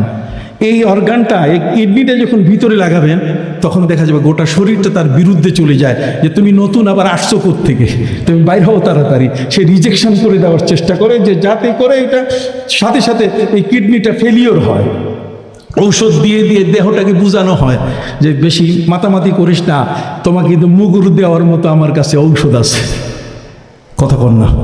এই যে ফরেন অর্গান, যে জিনিসটা, আপনি কোরআনের জ্ঞান যদি রাখেন, তাহলে পৃথিবীর মধ্যে যত ফরেনার, যত বিদেশি জ্ঞান আছে, যে জ্ঞানের মধ্যে অস্বচ্ছতা আছে, যে জ্ঞানের মধ্যে অন্ধত্ব আছে, যে জ্ঞানের মধ্যে অন্ধকার আছে, যে জ্ঞানের মধ্যে মানুষের ঈমান ধ্বংসের বিষয় আছে, এই কোরআনের জ্ঞানটা থাকলে ওই আধার আর কোনোদিন আপনার কাছে আসবে না। এই জন্য তলাবুল ইলমে ফরিদা, কোরআন শিক্ষা করা কি ফরজ? জোরে বলেন, কোরআন শিক্ষা করা কি ফরজ? যা হোক, লম্বা আলোচনা, আল্লাহ জানে কখন শেষ করব। আমি যতটুকু বলতে চাই আপনাদের খেদমতে, সেটা হলো এই, প্রফেসর তাকাসুম তিনি বললেন যে প্রত্যেকটা শব্দের পরে কি উত্তর আছে। তাহলে এখন যদি প্রশ্ন করা হয় রব কিসের রব, তিনি রব কিসের, তার উত্তর আছে আলামিন। এই বিশ্ব জগৎ সমূহে আল্লাহর যত সৃষ্টি আছে সমস্ত সৃষ্টিকে তিনি লালন করছেন। সুবহানাল্লাহ বলেন। সূর্যের যতটুকু তাপ ফারেনহাইট তাপ দেওয়া দরকার ততটুকু দিচ্ছেন, চাঁদের যতটুকু আলো নেওয়া প্রয়োজন। হুয়াল্লাযী জাআলাশ শামসা দিয়াআন ওয়াল কামারা নূরা, চন্দ্রটা হচ্ছে ডিম লাইট, এর কতটুকু আলো নিতে হবে তাও আল্লাহ তাআলা সেই ব্যবস্থা করে দিয়েছেন নদীর জোয়ার ভাটার মাধ্যমে। কতক্ষণ না, ওর মাধ্যমে নদীতে জোয়ার ভাটা চলে আসে। পৃথিবীর প্রতিটি মানুষের ভিতরে এই ধরনের বিষয়গুলো জড়িত। ফলে প্রফেসর তাকাসুম তিনি হুজুরকে বললেন যে হুজুর, আমি বুঝতে পেরেছি একটা আয়াতের মধ্যে এই মহাসমুদ্র সমুদ্র সম তার চেয়ে মহাজ্ঞানের ভিতরে আছে, কাজে আর আমি সামনে বার হতে চাই না, আপনি দয়া করে আমাকে কালেমা পড়িয়ে মুসলমান বানান। দেখুন, এটা হচ্ছে কোরআন। আর সেই কোরআন এটা কেউ যাতে প্রচার করতে না পারে, এই কোরআনটা কেউ যেন নিতে না পারে, যে কারণে মস্কো, রাশিয়ার যে মস্কোতে যখন কোনো প্লেন ল্যান্ড করে, কোনো বিমান যখন নামলে পরে তারপর পাসপোর্টগুলোতে দেখে যে পাসপোর্টের নামটা কি। এটা পাসপোর্টের নাম যদি মোহাম্মদ থাকে অথবা উমর থাকে, উসমান থাকে, আলী থাকে, সাথে সাথে তাকে আলাদাভাবে তাকে রেখে, তাকে কুকুর দিয়ে, তাকে নানাভাবে ডগ দিয়ে তার পুরা দেহ, তার লাগেজ ব্যাগেজ তন্ন তন্ন করে সার্চ করে। কারণ জিজ্ঞেস করা হয়েছে যেটা উপরের নির্দেশ, এই নামের যে মানুষগুলো আসবে পাসপোর্টে যাদের নাম আছে ওদের সাথে এমন একখানা কিতাব আছে যে এই কিতাবখানা যদি এই দেশে প্রবেশ করে তাহলে এদেশের মানুষ তার আগের জীবনে থাকতে পারবে না। তার মানে আল কোরআন নিয়ে সে প্রবেশ করছে কি না, কোরআন নিয়ে যেন প্রবেশ করতে না পারে। অথচ সে দেশে আজ প্রায় 17টি রাষ্ট্র তৈরি হয়ে গেছে, যেটি মুসলমানের কালেমার পতাকা পথ পথ করে আকাশে উঠতেছে। যা হোক, খলিফা মনসুরের কথা বলতেছিলাম, মনে আছে কি? খলিফা মনসুর তিনি বক্তব্য দেওয়ার জন্য এই অমুসলিমদেরকে বললেন যে তোমরা মুসলমানের সামনে বক্তব্য দাও। যার যার হিন্দু সন্ন্যাসী, ঠাকুর, পাদ্রী যার যার বক্তব্য দিল। শেষ পর্যন্ত একজন ইহুদি এত চমৎকার কোরআনকে নিয়ে বক্তব্য দিল, যার বক্তব্যে খলিফা মনসুর তিনি অবাক হয়ে গেছেন যে মুসলমানের কাছে যে তথ্য নাই তার চেয়ে বেশি তথ্য তার কাছে আছে। সে কোরআন সম্পর্কে এত নলেজ তার, এত জ্ঞান তার, যেই জ্ঞানটাকে তিনি মূল্যায়ন করে দেখছেন যেই লোকটা মনে হয় সে পুরো মুসলমান, অল্প একটু বাকি আছে। বক্তৃতার শেষে তিনি তাকে ডাক দিলেন খাস কামরায়। খলিফা মনসুর, আপনি জানেন যে বাগদাদের রূপকার, যিনি বাগদাদটাকে সাজিয়েছেন, বাগদাদের রূপকার হলেন খলিফা মনসুর, যার যুগে হযরতে ইমাম মালিক রহমতুল্লাহ আলাই হাদিস গ্রন্থ মুয়াত্তা ইমাম মালিক লিখেছিলেন। কথা বুঝতে পারছেন? খলিফা মনসুর তিনি তাকে খাস কামরায় ডাকলেন। ইহুদি সেই পণ্ডিতকে ডেকে বললেন, পণ্ডিত, যেভাবে আপনি কোরআনের পক্ষে কথা বলেছেন, কোরআনের ব্যাখ্যা দিয়েছেন তা এত চমৎকার, আমার মনে হয় আপনি 16 আনা আপনি মুসলমান হয়ে গেছেন, আর শিকি আনা বাকি আছে। বুঝেন তো কত শিকি আনা বাকি আছে? এই শিকি আনা যদি আপনি একটু ছেড়ে দিয়ে আপনি যদি কলেমা পড়ে নেন তাহলে আমি রাষ্ট্রের সবচেয়ে বড় পদটা আপনাকে দিয়ে দিব। ইহুদি বলছে, না, আমি মুসলমান হওয়ার জন্য বক্তব্য দেই নাই, আমি কোরআনের কথাগুলো বলেছি। আছে না অনেক সময় অনেক খ্রিস্টান আমাদের রোজা নিয়ে কথা বলেন, আমাদের এই যে ফাস্টিং আমরা যে রোজা রাখি এটা নিয়ে কথা বলে, আমাদের নামাজ নিয়ে কথা বলে, আমাদের ইবাদত বন্দেগী নিয়ে কথা বলে। আমি তো সেদিকে আজকে যেতে পারবো না, আমি সংক্ষিপ্তভাবে এদিকে আগাবো। তবে বলতে চাই যেটা খলিফা মনসুর তাকে খাস কামরায় ডেকে বললেন, শিখি আনা বাকি আছে, আপনি কলেমাটা পড়ে নেন আমার কাছে, রাষ্ট্রের সর্বোচ্চ সম্মানীয় পদ দিয়ে আপনাকে আমি সম্মান জানাবো। কিন্তু ইহুদি বলছে যে না, আমি তো মুসলমান হওয়ার জন্য এই বক্তৃতা দেই নেই, তাহলে ঠিক আছে, স্বাভাবিকভাবে যে অনারিয়াম হাদিয়া যা হয়, হাদিয়া দিয়ে তাকে তিনি বিদায় করলেন। 1 বছর পরে ইহুদি ওই পণ্ডিত হাতে লাঠি নিয়ে, কলম এবং সাথে কোরআন নিয়ে তার সামনে উপস্থিত, বলছে, বাদশাহ মহোদয়, খলিফা মহোদয়, আমি আপনার কাছে ফিরে এসেছি। কয় কেন? আমি আপনার কাছে কালেমা পড়তে চাই। দেন কতদিন? আবার বলেন কতদিন? 1 বছর পরে খলিফা মনসুরের কাছে সেই ইহুদি উপস্থিত। খলিফা মনসুর বলছেন যে এখন তো আমার কাছে ওই পদ নাই, তোমাকে তো আমি সেই পদ আর দিতে পারবো না। তোমার জন্য যে পদ আমি রেখেছিলাম, সেই সময় আমি তোমার জন্য যা মনস্থ করেছিলাম, সেই পদটি তো আমার কাছে এখন নেই। বলছে, জনাব, আমি আপনার কাছে পদ চাওয়ার জন্য আজকে আসি নাই, বরং আমাকে বাঁচাবার জন্য আমি আসছি, আমাকে রক্ষা করার জন্য আমি এসেছি। কি রক্ষা? সেই রক্ষাটা হলো যে আমি এই কোরআন, আমি একজন পণ্ডিত মানুষ, আমার কাছে কলম আছে। দেখেন, শিক্ষিত মানুষের কাছে কি কলম, দেন আমার 2টা কলম একসাথে। কথা বুঝতে পারছেন? অশিক্ষিত মানুষ, তার তো কলম লাগে না, তার তো টিপসই যথেষ্ট। কিন্তু শিক্ষিত মানুষের পকেটে কি লাগে? যখন শিক্ষিত মানুষ কলম তালাশ করে তখন লজ্জার কথা। এই জন্য আমি ডবল কলম রাখি। একটু ছোট মজাক করলাম আপনাদের সাথে, কথা বুঝতে পারছেন? দরুদ শরীফ পড়ি, সাল্লাল্লাহু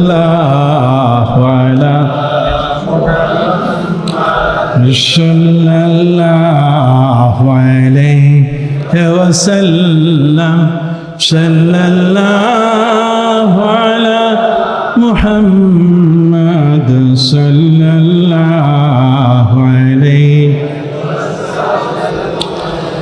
أزكى النسب أعلى الحسب كل العرب في خدمته صلى الله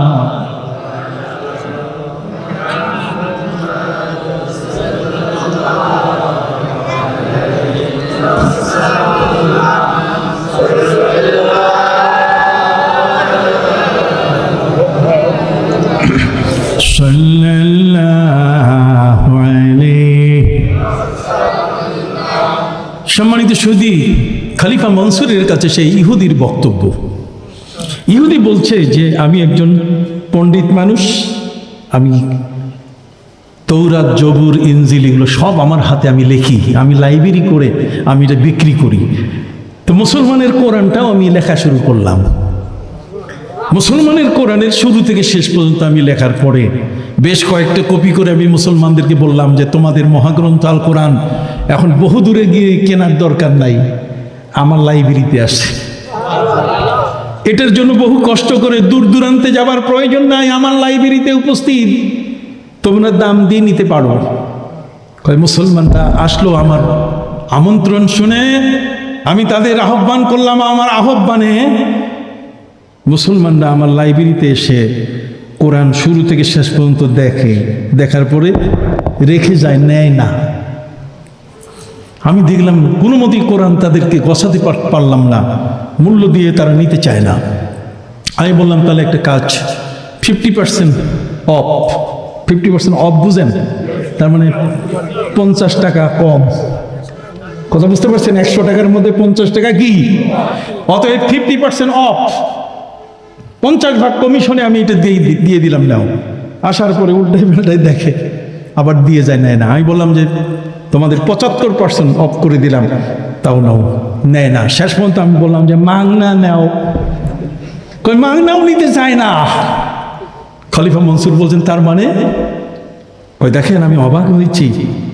এই কোরআন মুসলমানের কাছে এমন একটা গ্রন্থ, সবাই পড়ে, প্রত্যেকের নলেজ আছে। আমি সূরা ফাতিহার মধ্যে এই জায়গায় সূরা বাকারার কয়েকটা আয়াত যোগ করে সূরা ফাতিহার আয়াত ওই জায়গায় ট্রান্সফার করে দিছি। এইটা দেখে যেই মুসলমান যেই দেখে সেই বলে যে এইটা আমার কোরআন না। অতএব মহাগ্রন্থ আল কোরআন, এটা যে অথেন্টিক, এটা যে প্রত্যেকটা লাইন, প্রত্যেকটা হরফ যে একটার সাথে আরেকটার গাথা, কতক্ষণ না কত এটার মধ্যে যে কোনো ভেজাল নাই, এই বিষয়টা বুঝার কারণে আমি বুঝেছি যে এখন আমার মুসলমান হওয়া ছাড়া আর কোনো পথ নাই, যে কারণে আমি এসেছি। আপনি দয়া করে কালেমা পড়ে মুসলমান বানিয়ে দেন। সুবহানাল্লাহ। সম্মানিত সুধী বন্ধুরা আমার, কোরআন মানুষের জীবনের প্রয়োজন কতটুকু, যারা আজকে সিনায় ধারণ করলো তারা কত বড় ভাগ্যবান। আমি শুরুতেই বলেছি, আমি তাদের মাথায় পাগড়ি দেই নাই, আমি লোহে মাহফুজের মাথায় কি পাগড়ি দিয়েছি।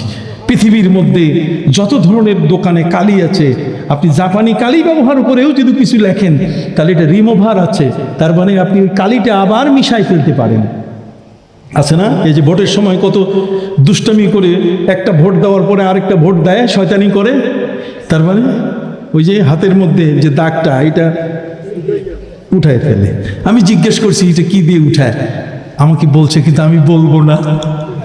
আমি বলতে গেলে আবার কেউ যদি শিখে ফেলে তাহলে 2-3 বার ভোট দেওয়ার চেষ্টা করবে। কথা বুঝতে পারলেন? এটা বলা যাবে না, কথা বুঝতে পারছেন? কিন্তু একটা তো আছেই যেটা দিয়ে সে তার হাতের কালো দাগটা উঠাই ফেলে। কথা কি বুঝতে পারছেন? সুধী মণ্ডলী, যে কথাটি আপনাদের কাছে আমি আরজ করতেছিলাম, যে আল্লাহ পাক রব্বুল আলামিন মহাগ্রন্থ আল কোরআনের মতো এমন একখানা কিতাব তিনি আমাদেরকে দিয়েছেন, যেই কিতাবখানা এটা এত প্রয়োজন।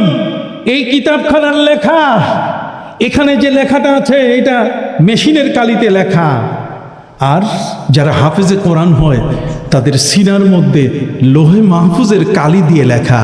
ওই কালিটা পৃথিবীর কালি নয়, ওই কালিটা পৃথিবীর কালি নয়, পৃথিবীর কোনো দেশে কোথাও সে কালি তৈরি হয় নাই। অতএব ওই ছেলেকে নিয়ে 2 মায়ের ঝগড়া, মনে আছে কিনা? জোরে বলেন না। কয় মায়ের ঝগড়া? সেই ক্যালিফোর্নিয়ায় মা হাসপাতালের মধ্যে নার্স ভুল করে মায়ের নামের যে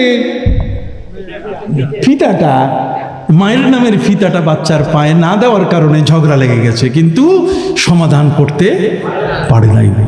শেষ পর্যন্ত এই সমস্ত ডাক্তার বোর্ড বসালো, ওদের কাছে কোরআন নাই, যে কারণে তারা অসহায় হয়ে একজন মুসলমানের শরণাপন্ন হলো।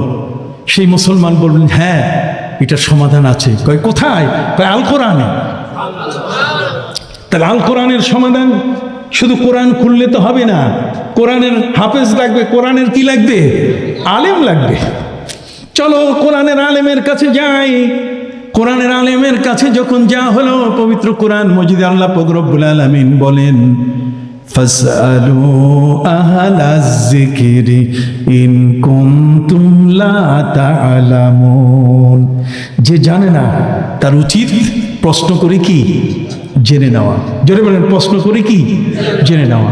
যেমন হযরতে উমরে ফারুক রাদিয়াল্লাহু তাআলা আনহু, তার সাথে আরেকজন সাহাবী সফরে গেছিলেন, দুইজনেরই গোসল ফরজ হয়ে গেছিল। একটু বলে দেই, সত্য কথা বলতে তো লজ্জা নেই, শেখার জন্য বলতে হয়। দুইজনের উপরে গোসল ফরজ হয়েছে, এখন ফজরের নামাজ পড়বেন কিনা।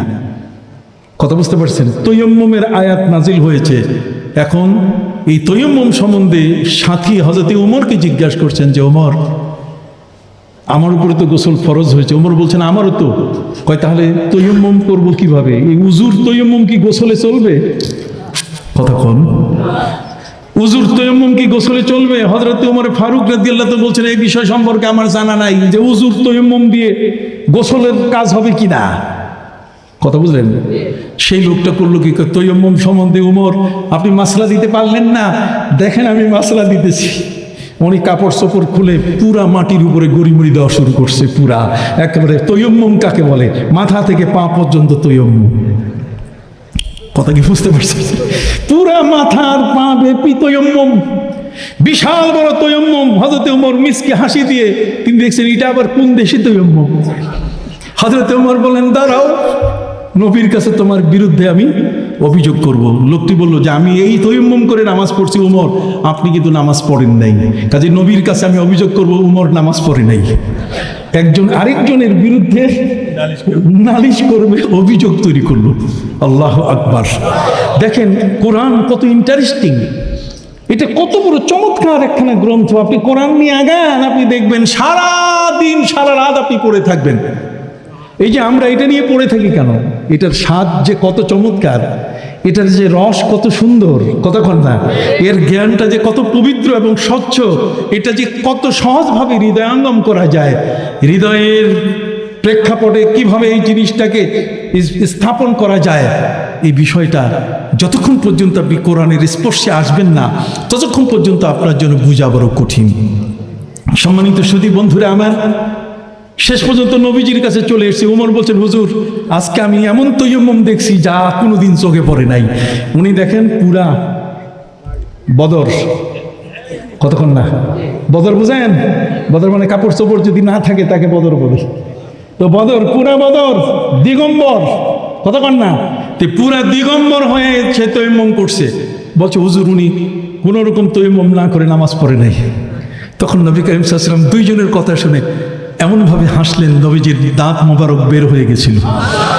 নবী করিম সাল্লাল্লাহু আলাইহি ওয়াসাল্লাম বলেন, ইন্নামা শিফাউল আইয়ে আস-সাওয়াল, ইন্নামা শিফাউল আইয়ে আস-সাওয়াল। যে মানুষটা জানে না তার মুক্তির পথ হলো কারো কাছে প্রশ্ন করে কি জেনে নেওয়া। কাজেই কোরআন বলে দিয়েছে, ফাসআলু আহলাজ যিকরি ইন কুনতুম লা তা'লামুন। যে জানেন, যে জানে না সে যেন জাননেওয়ালার কাছে জানে। জাননেওয়ালা কে? জাননেওয়ালা হলো যে ওই বঙ্গোপসাগরের, ওই মহাসাগরের মাঝখানে যিনি তার জাল ফেলে সেখানে মাছ ধরেছেন, সেই বঙ্গোপসাগরের মতো বিশাল একটি বাংলাদেশ ব্যাংক, আমাদের নদীগুলো এক একটা বাংলাদেশ ব্যাংক, এর ভিতরে কত বিশাল মাছ, বড় বড় মাছ, ইলিশ বলেন, সব ধরনের মাছের ভিতরে মহাসম্পদ লুকিয়ে আল্লাহ রেখেছেন। জাল ভরা যখন মাছ উঠে তখন যিনি জেলে তার কলিজা ভরে যায়। কি বলেন? তার নৌকায় যখন সে মাছগুলো ভর্তি করে শেষ করতে পারে না, তখন সে আল্লাহর শুকরিয়া আদায় করতে থাকে যে আল্লাহ আলহামদুলিল্লাহ তুমি কি দিয়েছো। অতএব ওয়াকুল্লুহুম মির রাসূলিল্লাহি মুলতামিসুন গারাফাম মিনাল বাহরে আও রাশাফাম মিনাদ দিয়ারি। তার মানে এই মহাসাগরের মধ্যে সবাই জাল ফেলতে পারে না। ইমাম আবু হানিফা জাল ফেলেছেন, বিশাল বড় বড় মাছ, পাঙ্গাস মাছ বলেন আর সবচেয়ে বড় বড় করাল মাছ বলেন, সব কিছু এসে গেছে। ইমাম শাফিও জাল ফেলেছেন, তার মাছেও ঠিক তার জালে এরকম মাছ এসেছে। এই মহাজ্ঞানের মহাসাগরের মধ্যে ইমাম মালিক জাল ফেলেছেন, যে জালটা আমি ফেলতে পারিনি। ওই মহাসাগরের মধ্যে জাল ফেলেছেন ইমাম আহমদ বিন হাম্বল। ইমাম আহমদ বিন হাম্বল তার জালে যা ধরা পড়েছে সেটা পৃথিবীর মানুষ জানতে পেরেছে। অতএব এই মহাসাগরের, মহাসমুদ্রের ভিতরের মণিকোঠায় যারা জাল ফেলেছেন তাদের মহাসমুদ্রের মহাজ্ঞানের কাছে আমরা ঋণী। এই কারণে তাদের কাছে আমরা প্রশ্ন করে জানতে পারি। ইমাম আবু হানিফা এ কারণে দরকার, ইমাম শাফি এ কারণে দরকার, ইমাম মালিক, ইমাম আহমদ বিন হাম্বল এ কারণে দরকার, মজহাব মানা এ কারণে কি দরকার। কথা বল। এ সম্পর্কে তিরমিজি শরীফের হাদিস, আনিন নুমান ইবনে বশীর রাদিয়াল্লাহু তাআলা আনহু قال قال رسول الله صلى الله عليه وسلم الحلال بين والحرام بين وبين ذلك امور مشتبهات لا يدري كثير من الناس اهي من الحلال ام هي من الحرام فمن اتقى استبراء لدينه فقد سلم الا وان لكل ملك هما الا وان هما الله محارمه الا وان ফিল জাসাদি লামুদগাতান ইজা সালুহাত সালুহাল জাসাদু কুল্লু ওয়া ইজা ফাসাদাত ফাসাদাল জাসাদু কুল্লু আলা ওয়াহিয়াল কালব। ইসলামটা যে চারটি হাদিসের উপরে দাঁড়ানো আছে তার মধ্যে একটি হাদিস হলো এই হালাল হারামের বিশ্লেষণের হাদিস। হালাল স্পষ্ট, হারাম স্পষ্ট, এর মাঝখানে সন্দেহাত্মক দোদুল্যমান বিষয়গুলো আছে যেগুলো আমরা সহজে উদ্ধার করতে পারবো না। যে কারণে আলিম সাহেবদের কাছে ওই ক্যালিফোর্নিয়ার ডাক্তার সাহেবরা শরণাপন্ন হলেন। আমি কি বুঝাইতে পারছি? আমি কিন্তু এখনো আদাল আর এহসানে যাই নাই। কতক্ষণ না, ইন্নাল্লাহা ইয়া'মুরুকুম বিল আদলি ওয়াল ইহসান, আমি ওখানে যাই নাই। একটু যাই, গেলেই আপনি বুঝতে পারবেন যে আমার কোরআনের গভীরতা, জ্ঞানের গভীরতা কত বড়। বুঝতে পারছেন? সম্মানিত শুধু আলেমদের কাছে এই ক্যালিফোর্নিয়ার ডাক্তাররা জিজ্ঞেস করলেন যে এইটার ফয়সালা কি। এই 2 মা এক ছেলে নিয়ে ঝগড়া করতেছে, সমাধান কি? কই সমাধান কোরআনে আছে। সুবহানাল্লাহ বলেন। কই কোরআনে কোথায়? কোরআনের ফয়সালা কি? কই কোরআনের ফয়সালা হলো যেই 2 মা সন্তান প্রসব করেছে, একটি ছেলে এবং একটি কি, কিন্তু দাবি করছে একটি ছেলেকে নিয়ে 2 মা। কাজে 2 মায়ের বুকের দুধকে এক পাত্রে নেওয়া হোক, নেওয়ার পরে এটাকে ওজন করা হোক। কথা কন না? যার দুধের পাত্র ভারী হবে এই ছেলের মাস তিনি হবেন। এখন এটা তো বোঝা মুশকিল, এটা তো কোনো সায়েন্সে বনে না। কথা কন না? এটা কোনো বিজ্ঞানের থিওরিতে এটা বনে না। কোনো বিজ্ঞানের থিওরি দিয়ে এই ধরনের কথা কিভাবে আলেমরা বলছেন যে মায়ের বুকের 2 মায়ের বুকের দুধ 2 পাত্রে নিয়ে ওজন করা হোক, যেই দুধটা ভারী হবে যার, এই ছেলেটা তার। সম্মানিত সুধী, ডাক্তার জ্ঞানী মানুষ তারা বলছেন যে কোনো প্রমাণ আছে? আছে। কোথায়? কয় আল কোরআনে। যে কোরআন নিয়ে আজকে আমরা 2 জন ছাত্রের মাথায়, একজন বোনের হাতে বোরকা দিলাম, ওদের মাথায় পাগড়ি দিলাম, সেই কোরআনে কি আছে? আসেন। সুবহানাল্লাহ বলেন। পবিত্র কোরআনের মধ্যে আল্লাহ পাক রব্বুল আলামিন বলে দিয়েছেন এর ফয়সালা। আল্লাহ বলেন কিয়ামত পর্যন্ত কোনো সংবিধান প্রয়োজন নাই যদি আল কোরআনকে ফলো করা হয়। এটা দিয়ে সমাজ চালানো যাবে, এটা দিয়ে রাষ্ট্র পরিচালনা করা যাবে, এটা দিয়ে গোটা পৃথিবী পরিচালনা করা যাবে। কথা বলছি, যে কারণে হেরাক্লিয়াস রোমান সম্রাট পৃথিবীর মধ্যে, সেও আমার নবী সাল্লাল্লাহু আলাইহি ওয়াসাল্লাম সম্পর্কে বলেছেন লাউ তাজাশশামতু ইলাইহি লাউ আসালতু ইলাইহি, যদি আমি মুহাম্মদ সাল্লাল্লাহু আলাইহি ওয়াসাল্লামের কাছে যেতে পারতাম, লা গাসালতু আলা কাদমাই, তাহলে আমি তার পা মোবারকের উপরে পানি ঢেলে দিয়ে নিজে হাতে আমি তার পা ধুয়ে দিতাম। নবীজির পা মোবারক ধুয়ে দিতে চেয়েছে রোমান সম্রাট হেরাক্লিয়াস, বাইজেন্টাইন সম্রাট হেরাক্লিয়াস। সম্মানিত সুধী, শেষ পর্যন্ত তারা উত্তর দিচ্ছেন আলিমরা বলছেন কোরআনে আছে। কয় কোরআনে কোথায়? কয় এটা মেলি ঘটনা, 2 মায়ের ঘটনা। 2 মা বাচ্চাকে নিয়ে ঝগড়া করছে, কাজে বাচ্চার ঘটনা, 2 মায়ের ঘটনা। কোথায় যাবেন? সূরা নিসার মধ্যে আছে, মহিলার সূরার মধ্যে আছে। সুবহানাল্লাহ বলেন। তাহলে সাবজেক্ট প্রেডিকেট সবকিছু মিলে গেছে কিনা? সম্মানিত সুধী, আলেমরা কোরআনের আয়াত তেলাওয়াত করে শোনালেন, যে আয়াতের আলোকে তারা বলেছেন যে মায়ের বুকের দুধ ভারী হবে, ছেলেটা তার হবে। পবিত্র কোরআন মজিদে আল্লাহ তাআলা বলে দিয়েছেন লিজ্জাকারি মিসলু হাযিল উনসায়াইন।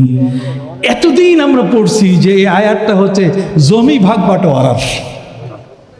আপনারা কি আমার কথাগুলো শুনতেছেন? তাহলে বড় করে বলেন সুবহানাল্লাহ। লিজ্জাকারি মিসলু হাযিল উনসায়াইন, আল্লাহ বলেন এক ছেলে সমান 2 মেয়ে, 2 মেয়ে সমান 1 কি ছেলে। বন্টনটা ঠিক এইভাবে হবে। অতএব বন্টনটা এইভাবে হবে। এর উপর ভিত্তি করে আলেমরা বললেন যে দেখেন, এখানে 2 মেয়ের তুলনায় একটা ছেলের ওয়েট অনেক বেশি। একটা ছেলের ওয়েট হচ্ছে 2টা মেয়ের সমান। অতএব মায়ের বুকের দুধ, ছেলে যদি জন্ম নেয় তার ওয়েট বেশি হবে। ডাক্তার যারা আছে তারা বলছে যে আপনারা এই জিনিসটা পাইলেন কোথায়? এই রিসার্চটা করলেন কিভাবে? বড্ড করে বলেন না সুবহানাল্লাহ। কি শুনতে মন চায় কিনা? দেখেন কোরআন, আল্লাহু আকবার। বাজে কথা বলা তো দরকার নাই, কোরআন দিয়ে মানুষ হেদায়েতের পথে আসে। ইন্নাল কোরআন ইয়াহদি লিল্লাতি হিয়া আকওয়াম। একেবারে মানুষকে সোজা করার গ্রন্থ হবে কি? কোরআন। আপনি কোরআন বাদ দেন, কোনো মানুষকে আপনি সোজা করতে পারবেন না। পুলিশের লাঠি দিয়ে, আর্মির লাঠি দিয়ে আপনি কয়দিন সোজা করবেন? কথা বুঝতে পারছেন? কোরআন দিয়ে বিশ্বকে সোজা করা যায়। এই কোরআনই হচ্ছে একমাত্র হাতিয়ার। এটা এমন একটা আকামাত গাজালাতুস সুকাত দারাবি লিআহলিল ইরাকাইন হাওলান কামিতা। আপনি একটা বাঁশের কঞ্চি দিয়ে যখন ছিপ বানাবেন, ছিপ বুঝেন মাছ ধরার জন্য ওই যে বড়শি লাগায় ছিপ, তো ছিপ বানাবার জন্য বাঁশের কঞ্চি, এটা কি সোজা থাকে না আঁকা বাঁকা থাকে? আঁকা বাঁকা থাকে। আঁকা বাঁকা থাকলে তখন এটা আগুনের মধ্যে দিয়া তারপর এটা সোজা করতে হয়। আল কোরআনের জীবন ব্যবস্থা যখন আসে তখন ওই কঞ্চি বাঁকাটা ওটা জীবনের মতো সোজা হয়ে যায় একেবারে পুরা। বুঝতে পারলেন? তখন আপনি যেখানেই দিবেন বড়শি, সেখানে মাছের মুখেই আপনার আধারটা পড়বে, আপনি সাথে সাথে সেটা তুলে আনতে পারবেন। বড় বড় করে বলে সুবহানাল্লাহ। এই জন্য ভাইরা আমার, প্রশ্ন করা হলো আলেম সাহেবদের যে আপনারা এই রিসার্চটা পাইলেন কই, এটা গবেষণাটা কার? তখন আলেম সাহেবরা বললেন এই গবেষণা হচ্ছে হযরতে আলী রাদিয়াল্লাহু তাআলা আনহুর। কার? হযরতে আলীর গবেষণা। তাহলে কোরআনের গবেষণা আমি পর্যন্ত বাকি থাকে নাই। আমি জানি না, আমি কোরআন পড়ি না, কোরআনের অন্তর্নিহিত, কোরআনের অন্তরের ভেতরে লুকিয়ে থাকা মহা জ্ঞানগুলো এগুলো রিসার্চ করে করে আলেম সম্প্রদায় বের করে রেখেছেন, আর আমি এগুলো সব রেখে দিয়েছি বহু দূরে। কতক্ষণ না?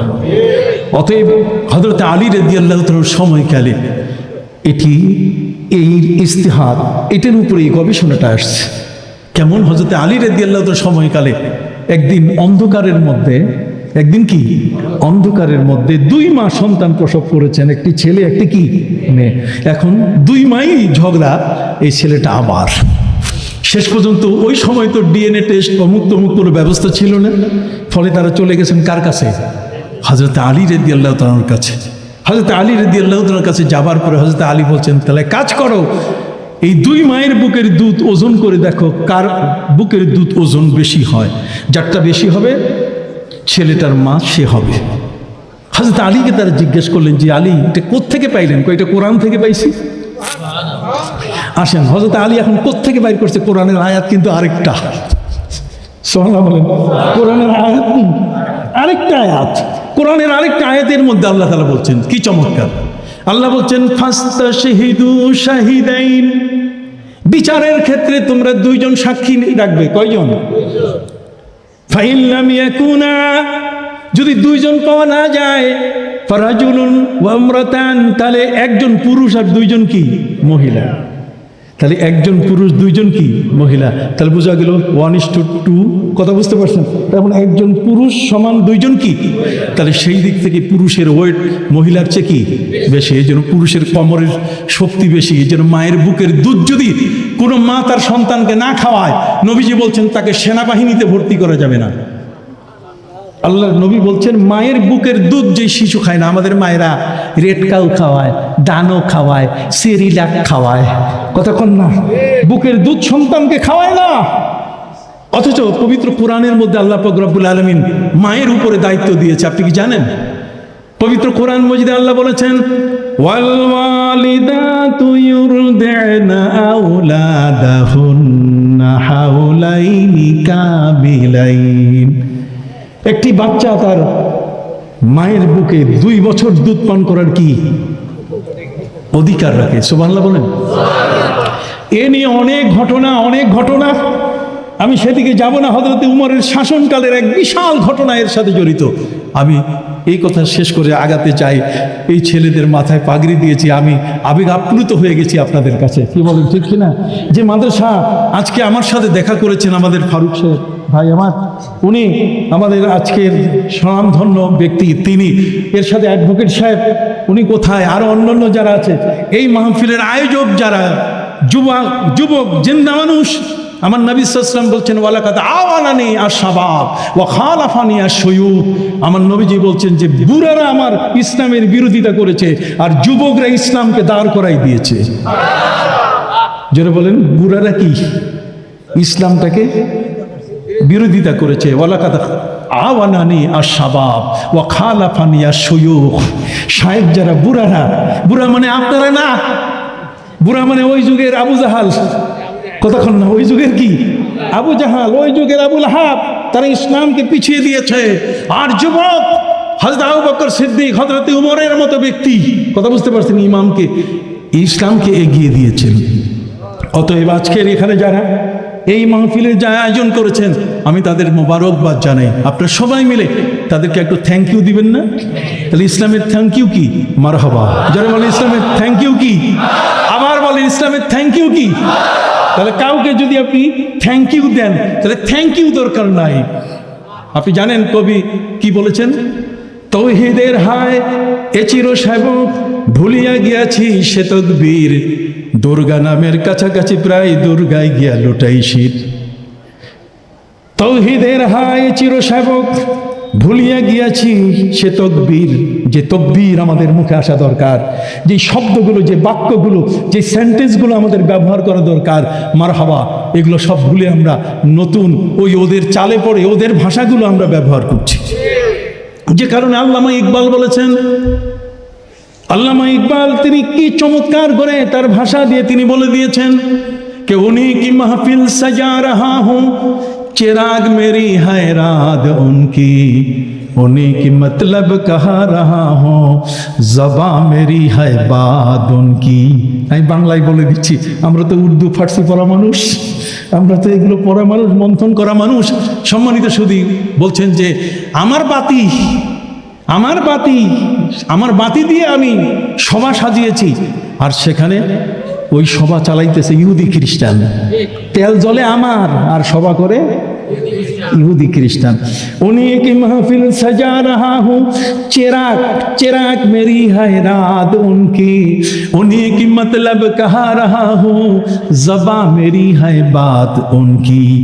আমি তাদের মজলিসে বক্তব্য দিচ্ছি, কিন্তু সেই বক্তব্যটা আমার না, আমার জিহ্বাটাকে তারা কিনে নিয়েছে, ফলে আমি তাদের কথা বলছি। এই ধরনের বেঈমান আছে কিনা? জোরে বলেন, এই ধরনের বেঈমান আছে কিনা? ইহুদি খ্রিস্টানদেরকে প্রাধান্য দেয়, ওরা বৌদ্ধদের প্রাধান্য দেয়, ওরা পৃথিবীতে অমুসলিমদের প্রাধান্য দেয়, অথচ নিজের কোরআন, নিজের নবীজি মুহাম্মদ রাসূলুল্লাহ সাল্লাল্লাহু আলাইহি ওয়াসাল্লাম, সাহাবায়ে কেরামের কত চমৎকার পুলকিত জীবন, কত আলোকিত জীবন তাদের রয়েছে, সেই আলোকিত জীবনগুলো তাদের চোখে পড়ে না। হযরত আলী রাদিয়াল্লাহু তাআলা আনহু তিনি কোরআনের আয়াত দিয়ে বললেন, সাক্ষী কয়জন? যদি না পাওয়া যায় তাহলে একজন পুরুষ, দুইজন কি? বাস, তাহলে সেখানেই তিনি বুঝতে পেরেছেন যে এখানে একটা বিষয় আছে। এতদিন আমরা হিসাব করেছি লিজ্জাকরি মিসলু হাজ্জিল উনসায়াইন, এটা হচ্ছে ভাগ বাটোয়ারার আয়াত, কিন্তু এখন দেখি না ভাগ বাটোয়ারার আয়াত না, ওই ছেলে বাচ্চা নিয়ে তাদের যে ঝগড়া, সেখানের সমাধান এই আয়াতের মধ্যে রয়ে গেছে। কাজে একটা আয়াত যে শুধুমাত্র একটা বিষয়ের উপরে, তা কিন্তু কখনো নয়। তাহলে আমরা আজকের এই বিষয়টির উপরে একটি পর্বে এসে আমরা এই কথা বলতে পারি, যারা আজকে কোরআন হেফজ করেছে, সিনার মধ্যে ধারণ করেছে, তারা কি সাধারণ না অসাধারণ? আবার বলেন, তারা কি সাধারণ? তারা হচ্ছে কি? এই জন্য অসাধারণটাকে প্রমাণ করার জন্য মাথায় কি দিয়েছি? পাগড়ি দিয়েছি। মাথায় পাগড়ি দিয়ে সে একটা সাধারণ নয়, অসাধারণ। আল্লাহ তাকে এত বড় একখানা কিতাব নিজের সিনায় আনার সুযোগ করে দিলেন। প্রিয় নবী সাল্লাল্লাহু আলাইহি ওয়াসাল্লামের কাছে সাহাবায়ে কেরামের এক দল এসে বললেন, হুজুর, আমরা বিদেশে গেছিলাম, বিদেশে যাওয়ার পরে কেউ আমাদেরকে তাদের বাড়িতে রাতের বেলায় জায়গা দেয় নাই, রাতের বেলায় কারো বাড়িতে আমরা থাকার সুযোগ পাই নাই, ফলে রাত্রবেলায় রাত কাটানোর জন্য আমরা নিজেরা জঙ্গল বেছে নিলাম। জঙ্গলে গিয়ে সেখানে আমরা ছোট ছোট গাছগুলো কেটে আমরা বিছানা বিছাবার জন্য ব্যবস্থা নিলাম। বিছানাগুলো যখন বিছানো শুরু হয়ে গেল, আমরা হেলান দিয়ে যখন শুতে গেলাম, তখন দেখি আমরা কেউ ঘুমাতে পারিনি। নবীজি বললেন, ঘুমাতে পারো নাই কেন? এলাকার মানুষ জায়গা দেয়নি, এরা মুসলমান, মুসলমানদেরকে ঘরে জায়গা দেওয়া যাবে না, যে কারণে তারা জঙ্গল বেছে নিয়েছেন। আপনি জানেন ইসলামের ইতিহাসে হুনাইনের যুদ্ধে, সেখানে কিন্তু মুসলমানরা ওই যুদ্ধে বলে দিয়েছিলেন, ইয়া আইয়াতুল হাশারাত, রে জঙ্গলের যে সমস্ত হিংস্র প্রাণী, উখরুজু মিনহা, সব বের হয়ে যাও, নাহনু মিন আসহাবি রাসূলিল্লাহ সাল্লাল্লাহু আলাইহি ওয়াসাল্লাম, আমরা নবীজি সাহাবী রাত থাকবো। হুকুম করার সাথে সাথে বাঘ বাঘিনী, সিংহ, শাবক, সাপ তার ডিম নিয়ে সব বের হয়ে গেছে। কথা বুঝতে পারছেন? অতএব নবী করিম সাল্লাল্লাহু আলাইহি ওয়াসাল্লাম তাদেরকে জিজ্ঞেস করলেন, তোমরা জঙ্গলের মধ্যে রাত কাটালে, কিন্তু ঘুমাতে পারো নাই কেন? সাহাবীরা বলেন, হুজুর, আমরা ঘুমাতে পারি না এই কারণে, যেহেতু মাটির নিচ থেকে কোরআনের আওয়াজ, কোরআনের তেলাওয়াত আমাদের কানে আসতেছিল, এবং এত মধুর কণ্ঠে, যেই মধুর কণ্ঠের আওয়াজটা শুনে আমাদের কারো চোখে ঘুম নাই, এভাবে আমাদের ফজর হয়ে গেছে। প্রিয় নবী সাল্লাল্লাহু আলাইহি ওয়াসাল্লাম জিজ্ঞাসা করলেন, তোমরা কোন আয়াত শুনেছো, কোন সূরা শুনেছো বলো। সাহাবায়ে কেরাম বলেন, হুজুর, সূরা মুলক, তাবারাকাল্লাযী বিয়াদিহিল মুলকু ওয়া হুয়া আলা কুল্লি শাইইন কাদির। সূরা মুলক, রাধাধিরাজ রাজ্যের ক্ষমতা মহান আল্লাহর হাতে। এই সূরাটি তেলাওয়াত আমরা শুনে মনোমুগ্ধকর অবস্থায় তন্ময় হয়ে আমরা শুনতেছিলাম। রাতে আমরা ঘুমাতে পারিনি। নবী করিম সাল্লাল্লাহু আলাইহি ওয়াসাল্লাম শুনে বললেন, ওয়াহিয়া মানিয়া, ওয়াহিয়া মানিয়া, ওয়াহিয়া মানিয়া। আল্লাহর নবী 3 বার বললেন, যদি কোনো ব্যক্তি ঘুমাবার আগে যদি সূরা মুল্ক পড়ে ঘুমায়, তাহলে আল্লাহর দরবারে পৌঁছা পর্যন্ত মাঝখানের কোনো বাধা তাকে আটকায় রাখতে পারবে না। কথা বুঝতে পারছেন? আল্লাহ পর্যন্ত তার পুরা দুয়ার কি হয়ে যাবে? খুলে যাবে। নবী করিম সাল্লাল্লাহু আলাইহি ওয়াসাল্লামকে সাহাবা ইকরাম জিজ্ঞেস করলেন যে হুজুর, মাটির নিচ থেকে কোরআনের আওয়াজ এটা কেমনে আমরা শুনতেছিলাম? নবীজি বললেন যে এই জঙ্গলের মধ্যে একজন হাফেজের কবর আছে, ওই হাফেজের সিনা থেকে কোরআনের তেলাওয়াত, সিনা থেকে কোরআনের তেলাওয়াত হচ্ছে, আর সেই তেলাওয়াতটা তোমরা শুনেছিলে। সুবহানাল্লাহ বলেন। তাহলে এরা কি সাধারণ? আসুন সেই অসাধারণ যাদের সিনায় সেই কোরআন, আজকের 64 নম্বর আয়াতের 64 নম্বর সেই সূরার মধ্যে সূরায়ে তাগাবুন। তাগাবুন শব্দের অর্থ হচ্ছে বঞ্চনা, তাগাবুন শব্দের অর্থ হচ্ছে লাঞ্ছনা, তাগাবুন শব্দের অর্থ হচ্ছে হার জিত। কথা কন না? তাগাবুন শব্দের অর্থ কি? হার জিত। এই সূরাটির মধ্যে 4 থেকে 10 নম্বর আয়াত পর্যন্ত আল্লাহ তাআলা তার সৃষ্টির কৌশল, তার নিজের ক্ষমতার কথা তিনি বলেছেন। এরপরে এসে বিশ্বাসের কথা তিনি বলেছেন। তারপর শেষে এই পৃথিবীর মধ্যে তিনি যে একচ্ছত্র ক্ষমতার অধিকারী, পৃথিবীর মধ্যে তিনি ইচ্ছে করলে কারো গলার মধ্যে ফুলের মালা, আবার কাউকে জুতার মালা পরিয়ে ঝেঁটিয়ে তাকে বিদায় করতে পারেন। এই ক্ষমতা কার? আরে জোরে বলেন, কার? পৃথিবীতে মহা ক্ষমতার অধিকারী কে? জগতের মধ্যে কাকে কখন আল্লাহ তাআলা বের করে দেন পৃথিবী থেকে? এই পৃথিবীর জমিনে কার কোন সময় লাঞ্ছনা আসে, বঞ্চনা আসে? পৃথিবীর মধ্যে কে কোন সময় তার অপমান, তার ইজ্জত হারিয়ে সর্বশান্ত হয়ে যায়? সূরা তাগাবুনের মধ্যে সেই কথা বলা হয়েছে। আপনারা আমাকে তাফসীর করতে দিয়েছেন বিধায় আমি আপনাদের সামনে বলছি।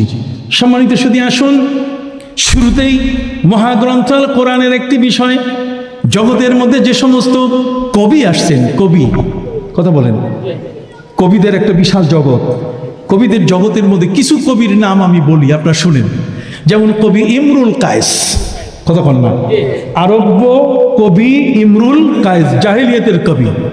ঠিক অনুরূপভাবে আনতারা ইবনে সাদ্দাত, কুস ইবনে সাইদাত আল ইয়াদি, এরা হচ্ছে আরব জগতের সবচেয়ে বড় বড় কি কবি।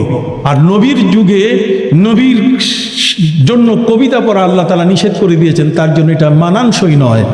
ওমা আল্লামনাহু শি'রা ওমা ইয়ানবাগি লাহু, নবীর জন্য এটা মানানসই নয়। এই জন্য নবীর সঙ্গীত শিল্পী আল্লাহ তাআলা তাকে দিয়েছেন। যেই সঙ্গীত শিল্পীর নাম বলতে পারবেন? হযরত হাসান বিন সাবিত, তিনি হলেন নবীর কি সঙ্গীত শিল্পী। সুবহানাল্লাহ বলেন। নবীর সঙ্গীত শিল্পী। এখানে যে কথাটি বলতে চাই সেটা হলো এই, আরব্য জগতে আপনি দেখবেন 10 লাইন মদের প্রশংসা যদি না হয় তাহলে ওই কবিতার গ্রহণযোগ্যতা থাকে না। ওকাস মেলায়, কোথায়? ওকাস, আরবের ওকাস মেলায় যখন কবিদের মধ্যে কাব্য প্রতিযোগিতা হতো, এই কাব্য প্রতিযোগিতা হলে পরে সেখানে সবচেয়ে প্রধান্য বিষয় যেটা বিবেচনার বিষয়, যে তার কয় লাইন মদের প্রশংসা আছে, নারীর প্রশংসা আছে, অথবা কতগুলো বেহায়াপনা কথা কত বেশি সে বলতে পারছে। কথা বুঝতে পারছেন? আল্লাহ তাআলা তাদের সেই চর্চাটাকে সম্পূর্ণভাবে উল্টে দিয়ে তিনি কোরআনের চর্চায় নিয়ে আসলেন। ইউসাব্বিহু লিল্লাহি মা ফিস সামাওয়াতি ওয়াল আরদ, আসমান এবং জমিনের সমস্ত সৃষ্টি আল্লাহর প্রশংসা করে, আল্লাহর তাসবিহ পড়ে। আল্লাহর কি? আসুন আল্লাহর তাসবিহ পড়ে। এই সমস্ত জিনিস, এই তাসবিহগুলো কে শুনে, কারা শুনে? গাছ তাসবিহ পড়ে, মাছ তাসবিহ পড়ে, কথা কন। আল্লাহর সৃষ্টির সমস্ত সৃষ্টি তাসবিহ পড়ে। যেমন পবিত্র কোরআন মজিদে আল্লাহ পাক রব্বুল আলামিন বলেন, ওয়া ইন্না মিনহা লামা ইয়াহবিতু মিন খাশিয়াতিল্লাহ। এই পৃথিবীর মধ্যে যতগুলো পাহাড় আছে, কত কি আছে? আপনি জানেন যে পাহাড় কোনোটা বরফের পাহাড় আছে, কোনোটা কালো পাহাড় আছে। আমরা যে পাহাড়গুলো দেখি, আপনি দেখে বলবেন কি চমৎকার বিজ্ঞান আমাদেরকে তথ্য দিয়েছে। আপনি কি জানেন যে কোরআন আপনাকে কি তথ্য দিয়েছে? কোরআন আপনাকে তথ্য দিয়েছে ওয়ামিনাল জিবালি জুদাদুম বিদু ওয়া হুমরুম মুখতালিফুন আলওয়ানুহা ওয়া গারাবিবু সুদ। সুবহানাল্লাহ বলেন। আল্লাহ বলেন পৃথিবীর মধ্যে আমি সাদা রঙের বরফের পাহাড় তৈরি করেছি, হিমালয় পর্বত। দেখেন তার কথাও কোরআনে আছে। আমরা কোরআন পড়ি না, কোরআনের সাথে আমাদের সম্পর্ক নষ্ট করে ফেলেছি আমরা। তার মধ্যে ললিত কলা ঢুকাই দিছে, আবার ওই ট্রান্সজেন্ডারের শরীফা ঢুকাই দিছে। কতক্ষণ না সপ্তম শ্রেণীতে, যার বিরোধিতা আমি করেছি। কতক্ষণ না কঠিনভাবে 42 পৃষ্ঠা LGBTQ+, আমি তার বিরোধিতা করেছি। ট্রান্সজেন্ডার একটা মানুষ, একটা পুরুষ মানুষ নিজেকে মহিলা কিভাবে মনে করতে পারে? কতক্ষণ না কি করে তারা বলছে থার্ড জেন্ডার। পৃথিবীর মধ্যে থার্ড জেন্ডার বলতে ইসলাম কোনো কিছু স্বীকার করে নাই। ইসলামের মধ্যে কোনো থার্ড জেন্ডার নাই। ইসলামের মধ্যে দুইটা জেন্ডার, একটা হচ্ছে পুরুষ আর একটা কি মহিলা। আল্লাহ বলছেন ও খালাকনাকুম আজওয়াজা, আমি জোড়া জোড়া সৃষ্টি করেছি। ইমাম আবু হানিফাকে প্রশ্ন করা হয়েছে, ইমাম আবু হানিফা, মজার ঘটনা শোনেন। ইমাম আবু হানিফাকে জিজ্ঞেস করা হয়েছে, হে ইমাম আবু হানিফা, আপনি বলেন তো দেখি, যদি কোনো নারীর দেহের সমস্ত চুলগুলো যদি গোনা হয়, কোনো পুরুষের দাড়ি মোষ তার দেহের পশমগুলো যদি গণনা করা হয়, তাহলে জোর হবে না বেজোর হবে? কতক্ষণ না জোর হবে না জোর বেজোর বুঝেন? বেজোর মানে 1, 3, 5, 7, 9, 11, 13, 15, কতক্ষণ? আর জোর হলো 2, 4, 6, 8, 10, 12। কি ঠিক কিনা? ইমাম আবু হানিফা রহমতুল্লাহ আলাইকে জিজ্ঞেস করা হয়েছে, ইমাম আবু হানিফা বলেন তো দেখি, উত্তর দেন। ইমাম আবু হানিফা বলছেন সব কি হবে? জোর হবে, বেজোর হবে না। সমস্ত মানুষের দেহের পশম যদি তন্ন তন্ন করে গণনা করা হয়, তাহলে কি হবে? জোর হবে। কেন? আল্লাহ বলছেন ওয়া খালাকনাকুম আজওয়াজা, আমি তোমাদেরকে জোড়া জোড়া করে সৃষ্টি করেছি। কথা বুঝেন নাই? তাহলে জোড়া জোড়া করে সৃষ্টি যিনি করেছেন সেই আল্লাহ সুবহানাহু ওয়া তাআলা, তার এই গভীর রহস্যগুলো কে শুনে, কার কান কে শুনতে পারে? এই জন্য আল্লাহর ওলিদের প্রয়োজন। এই জন্য কান তৈরি করতে গেলে এটার আলাদা হাসপাতাল আছে। কতক্ষণ না? আসুন আমি একটা কবিতা পড়ি, এই কবিতায় আপনি বুঝতে পারবেন। কবিতার মধ্যে বলা হয়েছে, ঝিঝি পোকা সর্বদাই ঝিঝিরব করে, ঝিঝি পোকা সর্বদাই ঝিঝিরব করে, ঝরঝর নরে বৃক্ষ অতি মৃদু স্বরে, ঝিমঝিম করে গিরি শুনিতে মধুর, আর কিছু নহে উহা কেবল সুমধুর। উনি বলছেন যে ঝিঝি পোকা সর্বদাই ঝিঝিরব করে। এই যে রাস্তার পাশ দিয়ে আপনি হেঁটে যান, কি ঝিঝি পোকা ঝিঝি করে না? কারা বুঝেন নাই? সবাই বুঝছেন? একটা হাত উঠে বলেন তো বুঝছেন কিনা? মারহাবা। ওসি সাহেব দেখেন সবাই মনোযোগ করে, গিরি শুনিতে মধুর, আর কিছু নহে উহা কেবল জিকিরে প্রভুর। সুবহানাল্লাহ। এসব ভেদের কথা জানে সেই জন, এসব ভেদের কথা জানে সেই জন, যাহাকে দিয়াছেন আল্লাহ বাতিনি শ্রবণ। যাকে আল্লাহ বাতিনি শ্রবণ দিয়েছেন তার পক্ষে, তার মানে ঝিঝি পোকা, ঝিঝি শব্দ আপনার কানে আসতেছে, কানটা নষ্ট। ওই কানের মধ্যে আপনি কোরআনের আওয়াজ, ওই কানের মধ্যে আপনি জিকিরের আওয়াজ দেন নাই, যে কারণে কানটা এটা সচল হয় নাই। কথা বল না? একটা মানুষের দেহের অংশ, একটা মানুষের প্রতিটি অঙ্গের মধ্যে বিশাল বড় বড় ক্ষমতা আছে। কথা বল না? আপনি হাতটা দিয়ে, এই যে আমি তক্তাটার উপরে, চেয়ারের উপরে হাত দিলাম, কি আমি এটা নরম মনে করতেছি না এটা শক্ত? তাহলে আমার হাতের মধ্যে কুওয়াতে লামেসা, হাতের মধ্যে এটা কি কুওয়াতে লামেসা। এখানে আলেম ওলামা আছেন। কুওয়াতে লামেসা মানে স্পর্শ, যে শক্তি, স্পর্শ শক্তি। এখানে যদি একটা এই ইঁদুর মরা থাকে, তাহলে তার দুর্গন্ধ আসবে কিনা? কতক্ষণ? পৃথিবীর মধ্যে আল্লাহ পাক রব্বুল আলামিন কতগুলো জিনিস সৃষ্টি করছেন এমন। কোরআন শরীফে আল্লাহ তাআলা বলছেন, আলাম নাজআলিল আরদা কিফাতা আহইয়া ওয়া আমওয়াতা। আল্লাহ বলছেন আমি পৃথিবীর মধ্যে যে মাটিটা সৃষ্টি করেছি, সে মাটিটাকে যথেষ্ট। কিরকম? আমি বলি কতগুলো জিনিস এমন আছে যে জিনিসগুলোকে আল্লাহ পাক রব্বুল আলামিন সৃষ্টি করেছেন। সৃষ্টি করার পরে যদি এটার বিপরীত কিছু হয়, তাহলে আমাদের পক্ষে বাঁচা বড় কঠিন। এর মধ্যে 4টা জিনিস। কয়টা? সবাই বলেন কয়টা? এই চারটে জিনিসের মধ্যে একটা হলো বাতাস। এটা কি? বাতাস যদি খুব দুর্গন্ধযুক্ত হয় তাহলে সেখানে বসবাস করা, বেঁচে থাকা অথবা সেই জায়গা অতিক্রম করা বড় কঠিন। তাহলে আমরা যারা এখন আছি রিফ্রেশ, একটি পবিত্র বাতাস, বাতাসের মধ্যে আমরা বসে আছি, আমরা শ্বাস প্রশ্বাস নিচ্ছি, কিন্তু কোনো দুর্গন্ধ বলতে গেলে কিছু কি? সুবহানাল্লাহ বলবেন না? ঠিক এমনি করে আরেকটা জিনিস, যেমন পানি, পানির মধ্যে যদি গন্ধ হয় তাহলে ওই পানি কখনো পান করা যায় না। যায় কি? আপনি কথা বলছেন না কেন? পানি কখনো পান করা যায় না। ঠিক এমনি করে ভাইরা আমার, যেই মাটির উপরে আপনি বসেছেন এটাতে যদি দুর্গন্ধ আসে, মাটিতে বসলেই যদি নিচ থেকে দুর্গন্ধ আসে তাহলে কেউ বসতে পারবেন? তাহলে পৃথিবীতে কোনটা আপনার জন্য পরিচ্ছন্ন? আলাম নাজআলিল আরদা কিফাতা, আল্লাহ বলছে মাটিটা তোমার জন্য আমি যথেষ্ট করেছি, এটা হজমকারী, এটা হজম করে। কথা বুঝতে পারছেন? আপনি মরা যদি এর ভিতরে ঢুকাই দেন, কোনো মৃত লাশ, মৃত গরু, গাধা যা আছে এর ভিতরে যেটাই ঢুকাই দেবেন সেটাই তাকে খেয়ে ফেলবে। তার মানে ওটা দুর্গন্ধ আপনার নাকে দিবে না, যাতে করে আপনি সুস্থভাবে বেঁচে থাকেন। তাহলে আপনার সুস্থভাবে বেঁচে থাকা এই বিষয়টা আপনার নাক, এই যে কুওয়াতে শাম্মা, আপনি এই কুওয়াতে শাম্মা শব্দের অর্থ নাকের ঘ্রাণ। এই প্রত্যেকটা জিনিসের একটা শক্তি আছে, কথা কোনো, প্রত্যেকটা জিনিসের একটা কি, এই শক্তিটা আরো সফল হয়, এই শক্তিটা আরো শক্তিশালী হয় যদি কোরআনের শক্তি আপনার আঙ্গুলে চলে আসে। চাঁদের উপরে দেখালে চাঁদ টুকরা হয়ে যাবে। যেটা বলেন, চাঁদ কি হয়ে যাবে? টুকরা হয়ে যাবে।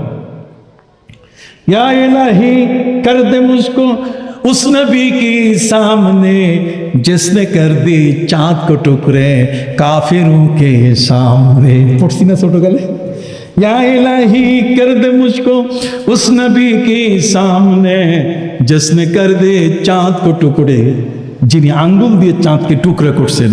কতক্ষণ না? হাতের ইশারা, চোখের ইশারা। হযরতে বাইজিদ বুস্তামি, একটা কচ্ছপের চোখের যে শক্তি, একটা মানুষের চোখের শক্তি তার চেয়ে 1000 গুণে বেশি। একটা কচ্ছপ ডিম পাড়ে, যখন ডাঙ্গায় ডিম পাড়ে আর পানির মধ্যে থেকে যখন এরকম ভাবে টার্গেট তার চোখের দৃষ্টি দেয়, চোখের দৃষ্টি দেওয়ার সাথে সাথে ডাঙ্গায় পড়ে থাকা ডিমটা কি ফুটে যায়। সুবহানাল্লাহ বলেন। তাহলে চোখের আলাদা শক্তি আছে কিনা? এই জন্য হাদিস শরীফের মধ্যে এসছে, ইত্তাকু মিন ফিরাসাতিল মুমিন ফাইন্নাহু ইয়ানজুরু বিনুরিল্লাহ। আমরা কেন আজকে শর্ষিনা দরবার মুখী? কথা বলেন, আমরা কেন এই দরবারের সাথে সম্পৃক্ত? ইউনিভার্সিটি তো কত বড় বড় প্রফেসর আছে, তার কাছে যাই না কেন? পৃথিবীর মধ্যে আরো বড় বড় পণ্ডিত আছে, তার কাছে যাই না কেন? মহাপণ্ডিত গুলো ঘুরে ঘুরে বেড়াচ্ছে, কতক্ষণ না এক একটা নকশবন্দি হইয়া, নকশবন্দি বুঝেন, ওই যে পাশে কয়েকটা বই ঝুলাইয়া তারপর রাস্তায় রাস্তায় ঘুরে, তাদের কাছে আমরা যাই না। যাই কোথায়? যাই এমন একটা জায়গায়, যেমন আমি সবসময় বলে থাকি যে আমার জ্ঞানের জন্মস্থান হলো সারসিনা। আমার জ্ঞানের জন্মস্থান, কথা বোঝেন নাই? এই যে আমি যতগুলো কথা বলছি দীর্ঘদিন সারসিনা দরবারের ইভেন আমি বাথরুম পর্যন্ত পরিষ্কার করে দিয়েছি মানুষের জন্য। মিটা দে তু अपने हस्ती को अगर कुछ होना चाहे कि दाना खाक से मिलकर गुले गुलजार हो जाता है। প্রিয় মরহুম আবু জাফর মোহাম্মদ সালেহ রহমতুল্লাহ আলাইহির সময়কালে দুইজন ব্যক্তি রাতের বেলায় আসছে, রাত 3টার সময় বাথরুম যাবে, খুঁজে পায় না। আমি দরজা খুলে দেখি দুইজন মানুষ অস্থির, পেটে যদি চাপ পড়ে তখন কি আর কোনো লজ্জা শরম থাকে? বলছে, বাবা অবস্থা খারাপ, 2 পা হাঁটতে পারবো না, তাড়াতাড়ি ব্যবস্থা করেন, বাথরুম কোথায়? আমি সাথে সাথে আমি বললাম, আপনারা আসেন, বাথরুম দেখাই দিলাম। রিজার্ভ পুকুর ছিল পাশে, আমি কাছ থেকে পানি নিয়ে বাথরুম পরিষ্কার করে দিয়ে তারপর বললাম আপনারা সেখানে যান। বাথরুম সেরে আবার আমি পানি তুলে দিয়ে তাদেরকে উজুর ব্যবস্থা করলাম। এত খুশি হয়ে গেছে। পীর মরহুমের কাছে গিয়ে বলছে, হুজুর আপনার মাদ্রাসায় কি এমনও ছাত্র আছে যেই ছাত্র এইভাবে মেহমানদের বাথরুম পরিষ্কার করে দেয়, পানির ব্যবস্থা করে উজু করায় দেয়? হুজুর খুশি হয়েছেন। পরে সারসিনা মাহফিলের পরপর পীর মরহুম সারসিনা দরবারের পীর যারা, তারা কিন্তু ছাত্র শিক্ষক দিয়ে বসেন যে এবার মাহফিলটা কেমন হলো, কথা বলেন না? যেমন আপনারা আগামীকাল নাহলে পরশু বসবেন যে এবারের মাহফিলটা, এবারে আমরা যারা এসেছি কীরকম লোক হলো, আমরা যে প্রত্যেকের জন্য খাবারের ডেক রেডি করে রাখছি সবাইকে খাওয়াইতে পারলাম কিনা, এই সবগুলো আয়োজনে কোনো ত্রুটি হলো কিনা, এই ধরনের একটা পর্যালোচনার সভা ডাকা হয় কিনা? মসজিদের মধ্যে ডেকে হুজুর কেবলা দোয়া করলেন যে ছাত্র রাতের বেলায় এই দুইজন মেহমানকে এইভাবে তাদের ব্যবস্থা করেছে, আমি দোয়া করি আল্লাহ যেন পৃথিবীতে তাকে শ্রেষ্ঠ মুহাদ্দিস বানায়, পৃথিবীর যেন শ্রেষ্ঠ খাদেম হিসাবে কবুল করে। যে কারণে আজকে আমার দুয়ার খুলে গেছে। আমেরিকা বলেন, অস্ট্রেলিয়া বলেন, কানাডা বলেন, আপনার ওই নেদারল্যান্ড বলেন, আপনার বলেন, ইটালি বলেন, আপনার ফ্রান্স বলেন, সারা জগতের সবখানে আল্লাহ আমাকে নেন। সবখানে আপনাদের মাঝে আজকে যেভাবে বক্তব্য দিচ্ছি, তাদের মাঝেও ঠিক আরো কঠিনভাবে জড়ালো বক্তব্য। ওখানে ইয়াঙ্গার যারা, ইয়ুথ যারা, ছোট ছোট বাচ্চা যারা, তাদের কাছে ইসলাম প্রচার করা যে এখন কত জরুরি, তাদেরকে খেয়ে ফেলতেছে ইহুদিরা, খ্রিস্টানরা। প্রত্যেকের ঘরে শুধু কম্পন যে এদেরকে কোরআনে হাফেজ তারা বানাচ্ছে, কিন্তু হাফেজ বানালেই তো হবে না, কোরআনটা তো তাদের সিনায় বুঝাবার ব্যবস্থাও করতে হবে। সুবহানাল্লাহ বলেন। যা হোক, সম্মানিত সুধী, ঝিঝি পোকা সর্বদাই ঝিঝি রব করে। কি বলছি কিনা? ঝিঝি পোকা সর্বদাই ঝিঝি রব করে। রে ভাইরা, ইসলামের বিধান হলো যদি আপনি বাথরুমে যান, ঢিলা কুলুপ যদি নেন, তাহলে সেই ঢিলাটা অন্তত মাটিতে একটা চাপ দিয়া, ধাক্কা দিয়া ওরে বন্ধ করবেন। ওটাও কিন্তু জিকির করে।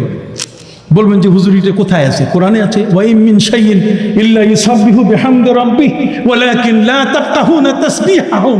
প্রত্যেকটা সৃষ্টি আল্লাহর নামে তাসবিহ পড়ে। প্রত্যেকের সৃষ্টি আল্লাহর নামে কি?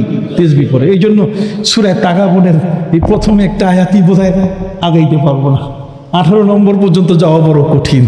ইউসাব্বিহু লিল্লাহি মা ফিস সামাওয়াতি ওয়া মা ফিল আরদ, ইউসাব্বিহু লিল্লাহি মা ফিস সামাওয়াতি ওয়া মা ফিল আরদ, লাহুল মুলকু ওয়া লাহুল হামদ ওয়া হুয়া আলা কুল্লি শাইইন কাদির।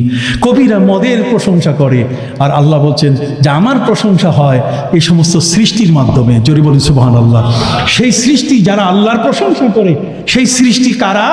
সেই সৃষ্টির চন্দ্র, সূর্য, নক্ষত্র রাজি, কুল্লুন কাদ আলিমা সালাতাহু ওয়া তাসবিহা। আল্লাহর সৃষ্টির যত চন্দ্র বলেন, সূর্য বলেন, মাটি বলেন, গাছ বলেন, সবগুলোই কার নামে জিকির করে? আপনি জানেন না, কোনো তালিবুল ইলম, কোনো ছাত্র যদি মাদ্রাসায় আসে, তাহলে তার পায়ের নিচে ফিরিস্তারা ডানা বিছায় দেয়। হাত্তাল হিতান ফি জাওফিল মা, এমনকি পানির নিচে যে সমস্ত প্রাণী আছে এরা পর্যন্ত তাদের জন্য দোয়া করে। কি বলেন, ঠিক কি না? এই জন্য ভাইরা আমার, আল্লাহর ওলিদের দরবারে আপনি এ কারণে যাবেন, তাদের মধ্যে ফেরাসাদ আছে, তাদের দৃষ্টি শক্তি এত বড় পাওয়ারফুল। তারা ইচ্ছা করলে গার খাকে গিয়ে যার সওয়াদ, যদি তাদের দৃষ্টি মাটিতে পড়ে যায়, মাটি স্বর্ণে পরিণত হয়ে যায়। মাটি স্বর্ণে কি পরিণত হয়ে যায়। বরপীর আব্দুল কাদের জিলানী রহমতুল্লাহ আলাইহির ঘরের মধ্যে চোর ঢুকছে, ঘটনা আপনারা জানেন। আমরা চোর পাইলেই তো কান ডলা দেই, নাক ডলা দেই। চোর হলেই তাকে মারধর করা শুরু করি। উনি মানেন নাই। চোর বলছে, হুজুর আমি তো অন্ধ হয়ে গেছি, আমি আসছি অসৎ উদ্দেশ্যে, এখন তো আটকা পড়ে গেছি, দরজা খুঁজেই পাই না, আমার চোখ দেখে না। উনি বললেন যে তুমি তওবা করো। তাকে তওবা করলেন। ওই সময় শাম দেশের মধ্যে 40 জন আবদাল থাকে, তার মধ্যে একজন আবদাল মারা গেছে, পোস্টটা শূন্য হয়েছে। উনি তাকে ওই মুহূর্তে ওই 40 জন আবদালের মধ্যে একজন তিনি করে দিয়ে দিলেন। আল্লাহর ওলিদের এই ধরনের ক্ষমতা আছে। কথা বুঝতে পারছেন? আল্লাহ তাআলা তাদেরকে সেই ক্ষমতা দিয়েছেন। তো কবি বলছেন যে ওই যে ঝিঝি পোকা সর্বদাই ঝিঝি রব করে। ঝিঝি পোকাটা ঝিঝি বলে না, বরং সে ঝিঝি দিয়ে তার রবকে ডাক দিচ্ছে, তার জিকির করতেছে। ঝিঝি পোকা সর্বদাই ঝিঝি রব করে, ঝরঝর নরে বৃক্ষ অতি মৃদু স্বরে। গাছগুলোর উপরে যখন বাতাস চালু হয়, তখন পাতাগুলো ঝরঝর করে নড়ে। এই ঝরঝর করে নড়া শব্দটা, এটা হলো তার জিকির। সুবহানাল্লাহ। ঝিমঝিম করে গিরি শুনিতে মধুর।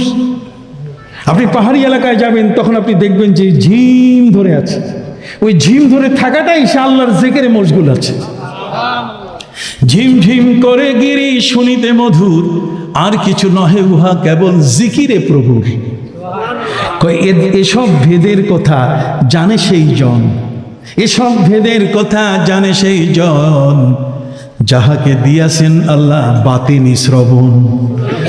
অন্তর্চক্ষু, তার কানটা যদি কোরআন এবং হাদিসের দ্বারা পরিশীলিত না হয়, তার জীবনটা যদি সুন্দরভাবে কোরআন হাদিস দ্বারা যদি সে সাজাতে না পারে, তাহলে আপনি দেখবেন কোনোদিন এই সমস্ত অলিয়া উলিয়া পীর মাশায়েখকে তাদের কোন অবস্থাতেই স্বীকার করার কোনো শক্তি সৃষ্টি হবে না। যে কারণে সম্মানিত শুধু আনা সাগরের সেই খাজা মঈনুদ্দিন চিশতি, বিশাল সাগর আনা সাগর, আমি তো দেখে আসছি।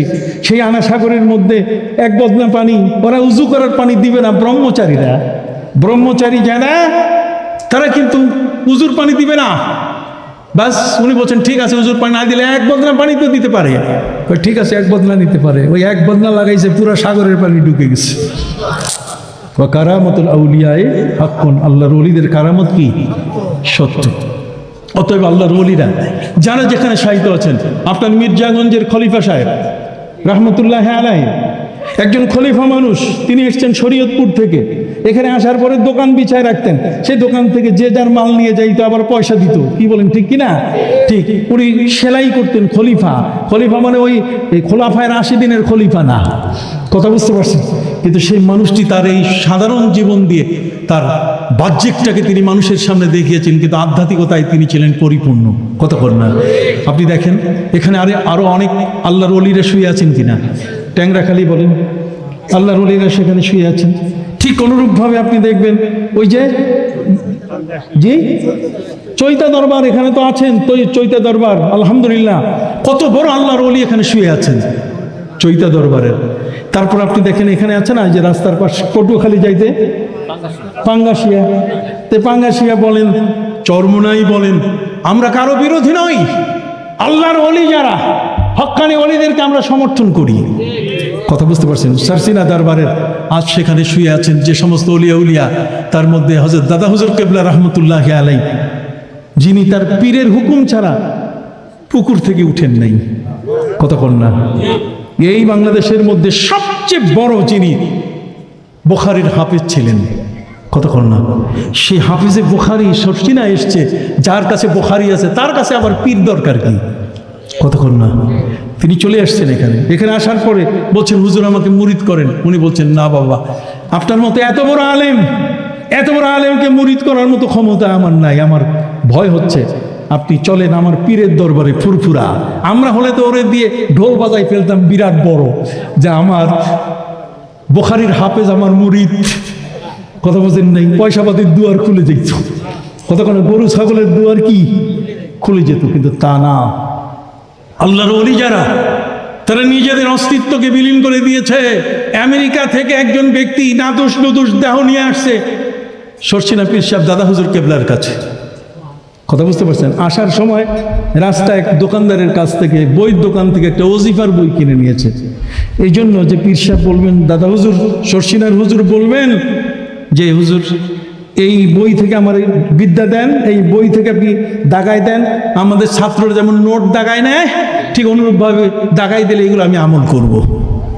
দাদা হুজুর কেবলার কাছে যখন এনে ওই বই দিয়েছে, দাদা হুজুর কেবলা বই নিয়ে বলছে, বাবা এই বইটা তো MA ক্লাসের ছাত্রের জন্য, তুমি তো প্রাইমারিও পাশ করো নাই, এটা তোমার জন্য চলবে না। বলছে হুজুর এটা আমার জন্য চলবে না, তাহলে আমার জন্য কি চলবে, কি আমি করব? হুজুর বলছেন তোমার জন্য একটা সবক, একটা কাজ যদি তুমি করো আস্তে আস্তে তোমার আগানো সম্ভব হবে। তো কি কয়, তুমি মসজিদে যারা নামাজ পড়ে, তোমার বাড়ির পাশে মসজিদ আছে? আছে। তোমার শ্বশুর বাড়ির পাশে মসজিদ আছে? আছে। কয় তাহলে মসজিদের মুসল্লিরা যখন নামাজে ঢুকবে তুমি ওদের জুতাগুলো সোজা করে দিও। আমেরিকা থেকে নাদোষ নদোষ স্বাস্থ্য সুস্থ সুঠাম দেহের অধিকারী সেই মানুষটা আসছে, আর তাকে তিনি সবক দিলেন কিসের? জুতা সোজা করা। এখন জুতা সোজা করা এটা বড় কঠিন। শ্বশুর বাড়িতে গেছে, যাওয়ার পরে বারবার পীরের আদেশ, এখন কি করবে? জুতা সোজা করবে না কি করবে? যদি জুতা সোজা করতে যায় তাহলে শালারা দেখে বলবে যে দুলাভাইয়ের মাথা খারাপ হয়েছে, এটা চেম্বার নষ্ট হয়ে গেছে। কতক্ষণ না, এটা মাথা ঠিক নাই। অতএব যেহেতু মাথা ঠিক নাই, কাজে এই দুলাভাই এটা বোধহয় পাগল হয়ে গেছে। এরকম করতে করতে জুতা সোজা করবে না শালাশালির কথা মনে করবে। এক পর্যায়ে সে সিদ্ধান্ত নিল যে না, আমাকে যা বলা হয়েছে আমি তাই করব। বাস যখনই সে জুতা সোজা শুরু করেছে, তখনই সাথে সাথে হাতে ফোন বাইরে থেকে আওয়াজ এসে গেল, থামো, তোমার আর লাগবে না, তোমার প্রয়োজন নাই। তোমার যে নফসটা ছিল মোটা, ওটা এখন শায়েস্তা হয়ে এখন চিকন হয়ে গেছে, ওটা দুর্বল হয়ে গেছে। তোমার নফসটাকে সোজা করার জন্য জুতা সোজা করার আমল দিছি আমি। এইভাবে কবি বলছেন আজবারায়া, জগতের মধ্যে কোনো কোনো ব্যক্তি এমন আছে কাইশাবাদসার সবজে সাং খাক সোতা গুলবরায়াত রং বেরং। তুমি পাথরের উপরে যদি কোনো বীজ দাও তাহলে কোনোদিন ফসল পাবে না, মাটিতে তোমাকে বীজ গাঁথতে হবে। কতক্ষণ না কিসে? আজবারায়া কাইশাবাদসার সবজে সাং, আজবারায়া কাইশাবাদসার সবজে সাং খাক সোতা গুলবরায়াত রং বেরং। তুমি যদি মাটিতে তুমি তোমার বীজটা দিতে পারো, তা রং বেরঙের রকমারি ফুল ফলাদি গাছ তুমি পেয়ে যাবে। কিন্তু কখনো তুমি ওই শক্ত পাথরের উপরে কিছু দিলে সেটা কিছুই করতে পারবে না। অতএব সুম্মা কাসাত কুলুবুকুম, আমাদের অন্তরগুলো সব শক্ত হয়ে গেছে। সেই কলবকে কেন্দ্র করে কোরআনের অসংখ্য আয়াত, ফি কুলুবিহিম মারাদুন ফাযাদাহুমুল্লাহু মারাদা। এই কলবটা এত বড় মারাত্মক, এটা কখনো বেঈমান হয়ে যায়, কখনো মুতাকাব্বির হয়ে যায়, কখনো কখনো এটা নিয়ম শৃঙ্খলা মানে না, কখনো এটা বাঁকা হয়ে যায়। ফাআম্মাল্লাযীনা ফি কুলুবিহিম যায়গুন ফায়াত্তাবিউনা মা তাশাবাহা মিনহু ইবতিগাআল ফিতনা। অতএব অন্তর বাঁকা হয়ে গেলে সেটা আর সহজে সোজা হয়। কাজেই বগস, হাসাদ, শহ, কিনা, যত ধরনের হিংসা, বিদ্বেষ, যত ধরনের লৌকিকতা, মানুষের সাথে যত ধরনের আচরণ, সবগুলো থেকে মুক্তি পেতে গেলে বাজারে এর কোনো ট্যাবলেট নাই, বাজারে এর কোনো ক্যাপসুল নাই। অতএব এর হাসপাতালে যেতে হবে। আর সেই দেহের হাসপাতাল হলো ওইপিজি মেডিকেল বা বরিশাল মেডিকেল, কতক্ষণ না। আর আত্মার হাসপাতাল হলো সারসিনা দরবার। কাজেই ইউসাব্বিহু লিল্লাহি মা ফিস সামাওয়াতি ওয়া মা ফিল আরদ লাহুল মুলকু। আল্লাহ বলছেন এই সবগুলো আমার তসবিহ পড়ে কেন? এই জন্য আমি হচ্ছি রাজাধিরাজ, আমি হচ্ছি সকলের স্রষ্টা, সকলের উপরে আমি ক্ষমতাবান। সুবহানাল্লাহ বলে। অতএব সৃষ্টির প্রতিটি সৃষ্টি আল্লাহকে ক্ষমতাবান বানে, আমরা মানব কি না? যদি না মানেন তাহলে কি? ওই যে পবিত্র কোরআন বলে দিয়েছে, হ্যাঁ, তুজিল্লু মান তাশা, একেবারে এমনভাবে অপমান করবে যে এক ধাক্কায় কোথায় গিয়ে তুমি পড়বে, তোমাকে আর খুঁজে পাওয়া যাবে না। কথা বুঝতে পারছেন? অতএব ভাইরা আমার, আজকের আলোচনা এই পর্যন্তই। কি বলেন? অনুমতি দেন। আজকের আলোচনা এই পর্যন্তই। আপনারা কষ্ট স্বীকার করে আজকে এখানে এসছেন। সূরা তাগাবুনের মূল ভার্সন যেটা, সূরা তাগাবুনের যে মূল জিসটা, এটা আপনাদেরকে বলি। এখানে আল্লাহ তাআলা বলছেন যে আমি প্রবল ক্ষমতাধর, অতএব আমার সাথে তিরিং বিরিং করো না। কতক্ষণ না? আমার উপরে কোনোদিন হাত দিও না, তিরিং বিরিং করো না, তুমি কিন্তু নেস্তনাবুদ হয়ে যাবে। হুয়াল্লাযী খালাকাকুম ফামিনকুম কাফির ওয়া মিনকুম মুমিন। তিনি তোমাদেরকে সৃষ্টি করেছেন, তার মধ্যে তোমাদের মধ্যে কেউ তো কাফের হয়ে যায়, আল্লাহকে বুঝে না, আবার কেউ ইমানদার হয়ে আল্লাহর প্রতি সে সম্পূর্ণ আত্মসমর্পণকারী হয়ে যায়। আল্লাহ বলছেন আল্লাহু বিমা তা'মালুনা বাসীর, তুমি প্রতিদিন যা করো তা তিনি দেখছেন। আল্লাহর দৃষ্টি হচ্ছে ও আইনুল্লাহ জারিয়া, আল্লাহর সিসিও ক্যামেরা অত্যন্ত শক্তিশালী। কতক্ষণ না? আল্লাহর সিসিও ক্যামেরা অত্যন্ত কি শক্তিশালী। তিনি আমাদের পাশে আছেন, বহু দূরে নাই। মা মিন নাজওয়া সালাসাতিন ইল্লা হুয়া রাবিহুম ওয়ালা খামসাতিন ইল্লা হুয়া সাদিসুহুম। যেখানে তোমরা চারজন সেখানে আল্লাহ সহ কয়জন? যেখানে পাঁচজন আল্লাহ সহ কত? কম হোক আর বেশি হোক আল্লাহ সাথে আছেন। নাহনু আকরাবু ইলাইহি মিন হাবলিল ওয়ারিদ। কাজেই আল্লাহ তাআলার সে মহাশক্তিতে বিশ্বাসী হতে হবে। যারা আল্লাহর শক্তিতে বিশ্বাসী হয় না, নিজের শক্তিকে প্রয়োগ করে পৃথিবীর মধ্যে নিজের দবদবাই, নিজের অহংকার, নিজের গৌরব, নিজেকে নানাভাবে প্রতিষ্ঠিত করে নিজের শক্তিকে প্রদর্শন করে, আল্লাহ তাদের সমস্ত শক্তিকে চুরমার করে দেন। সেই শক্তি এমনভাবে পদদলিত হয়, এমনভাবে সেটা এই পৃথিবী থেকে তাকে আল্লাহ তাআলা নেস্তনাবুদ করেন যে মানুষ ভুলেও তার নাম নিতে চায় না। আল্লাহ তাআলা আজকের মাহফিলটিকে কবুল করে নিন, সকল বলুন আমিন। সকলেই আমার জন্য দোয়া করবেন। ভালো থাকুন, সুস্থ থাকুন।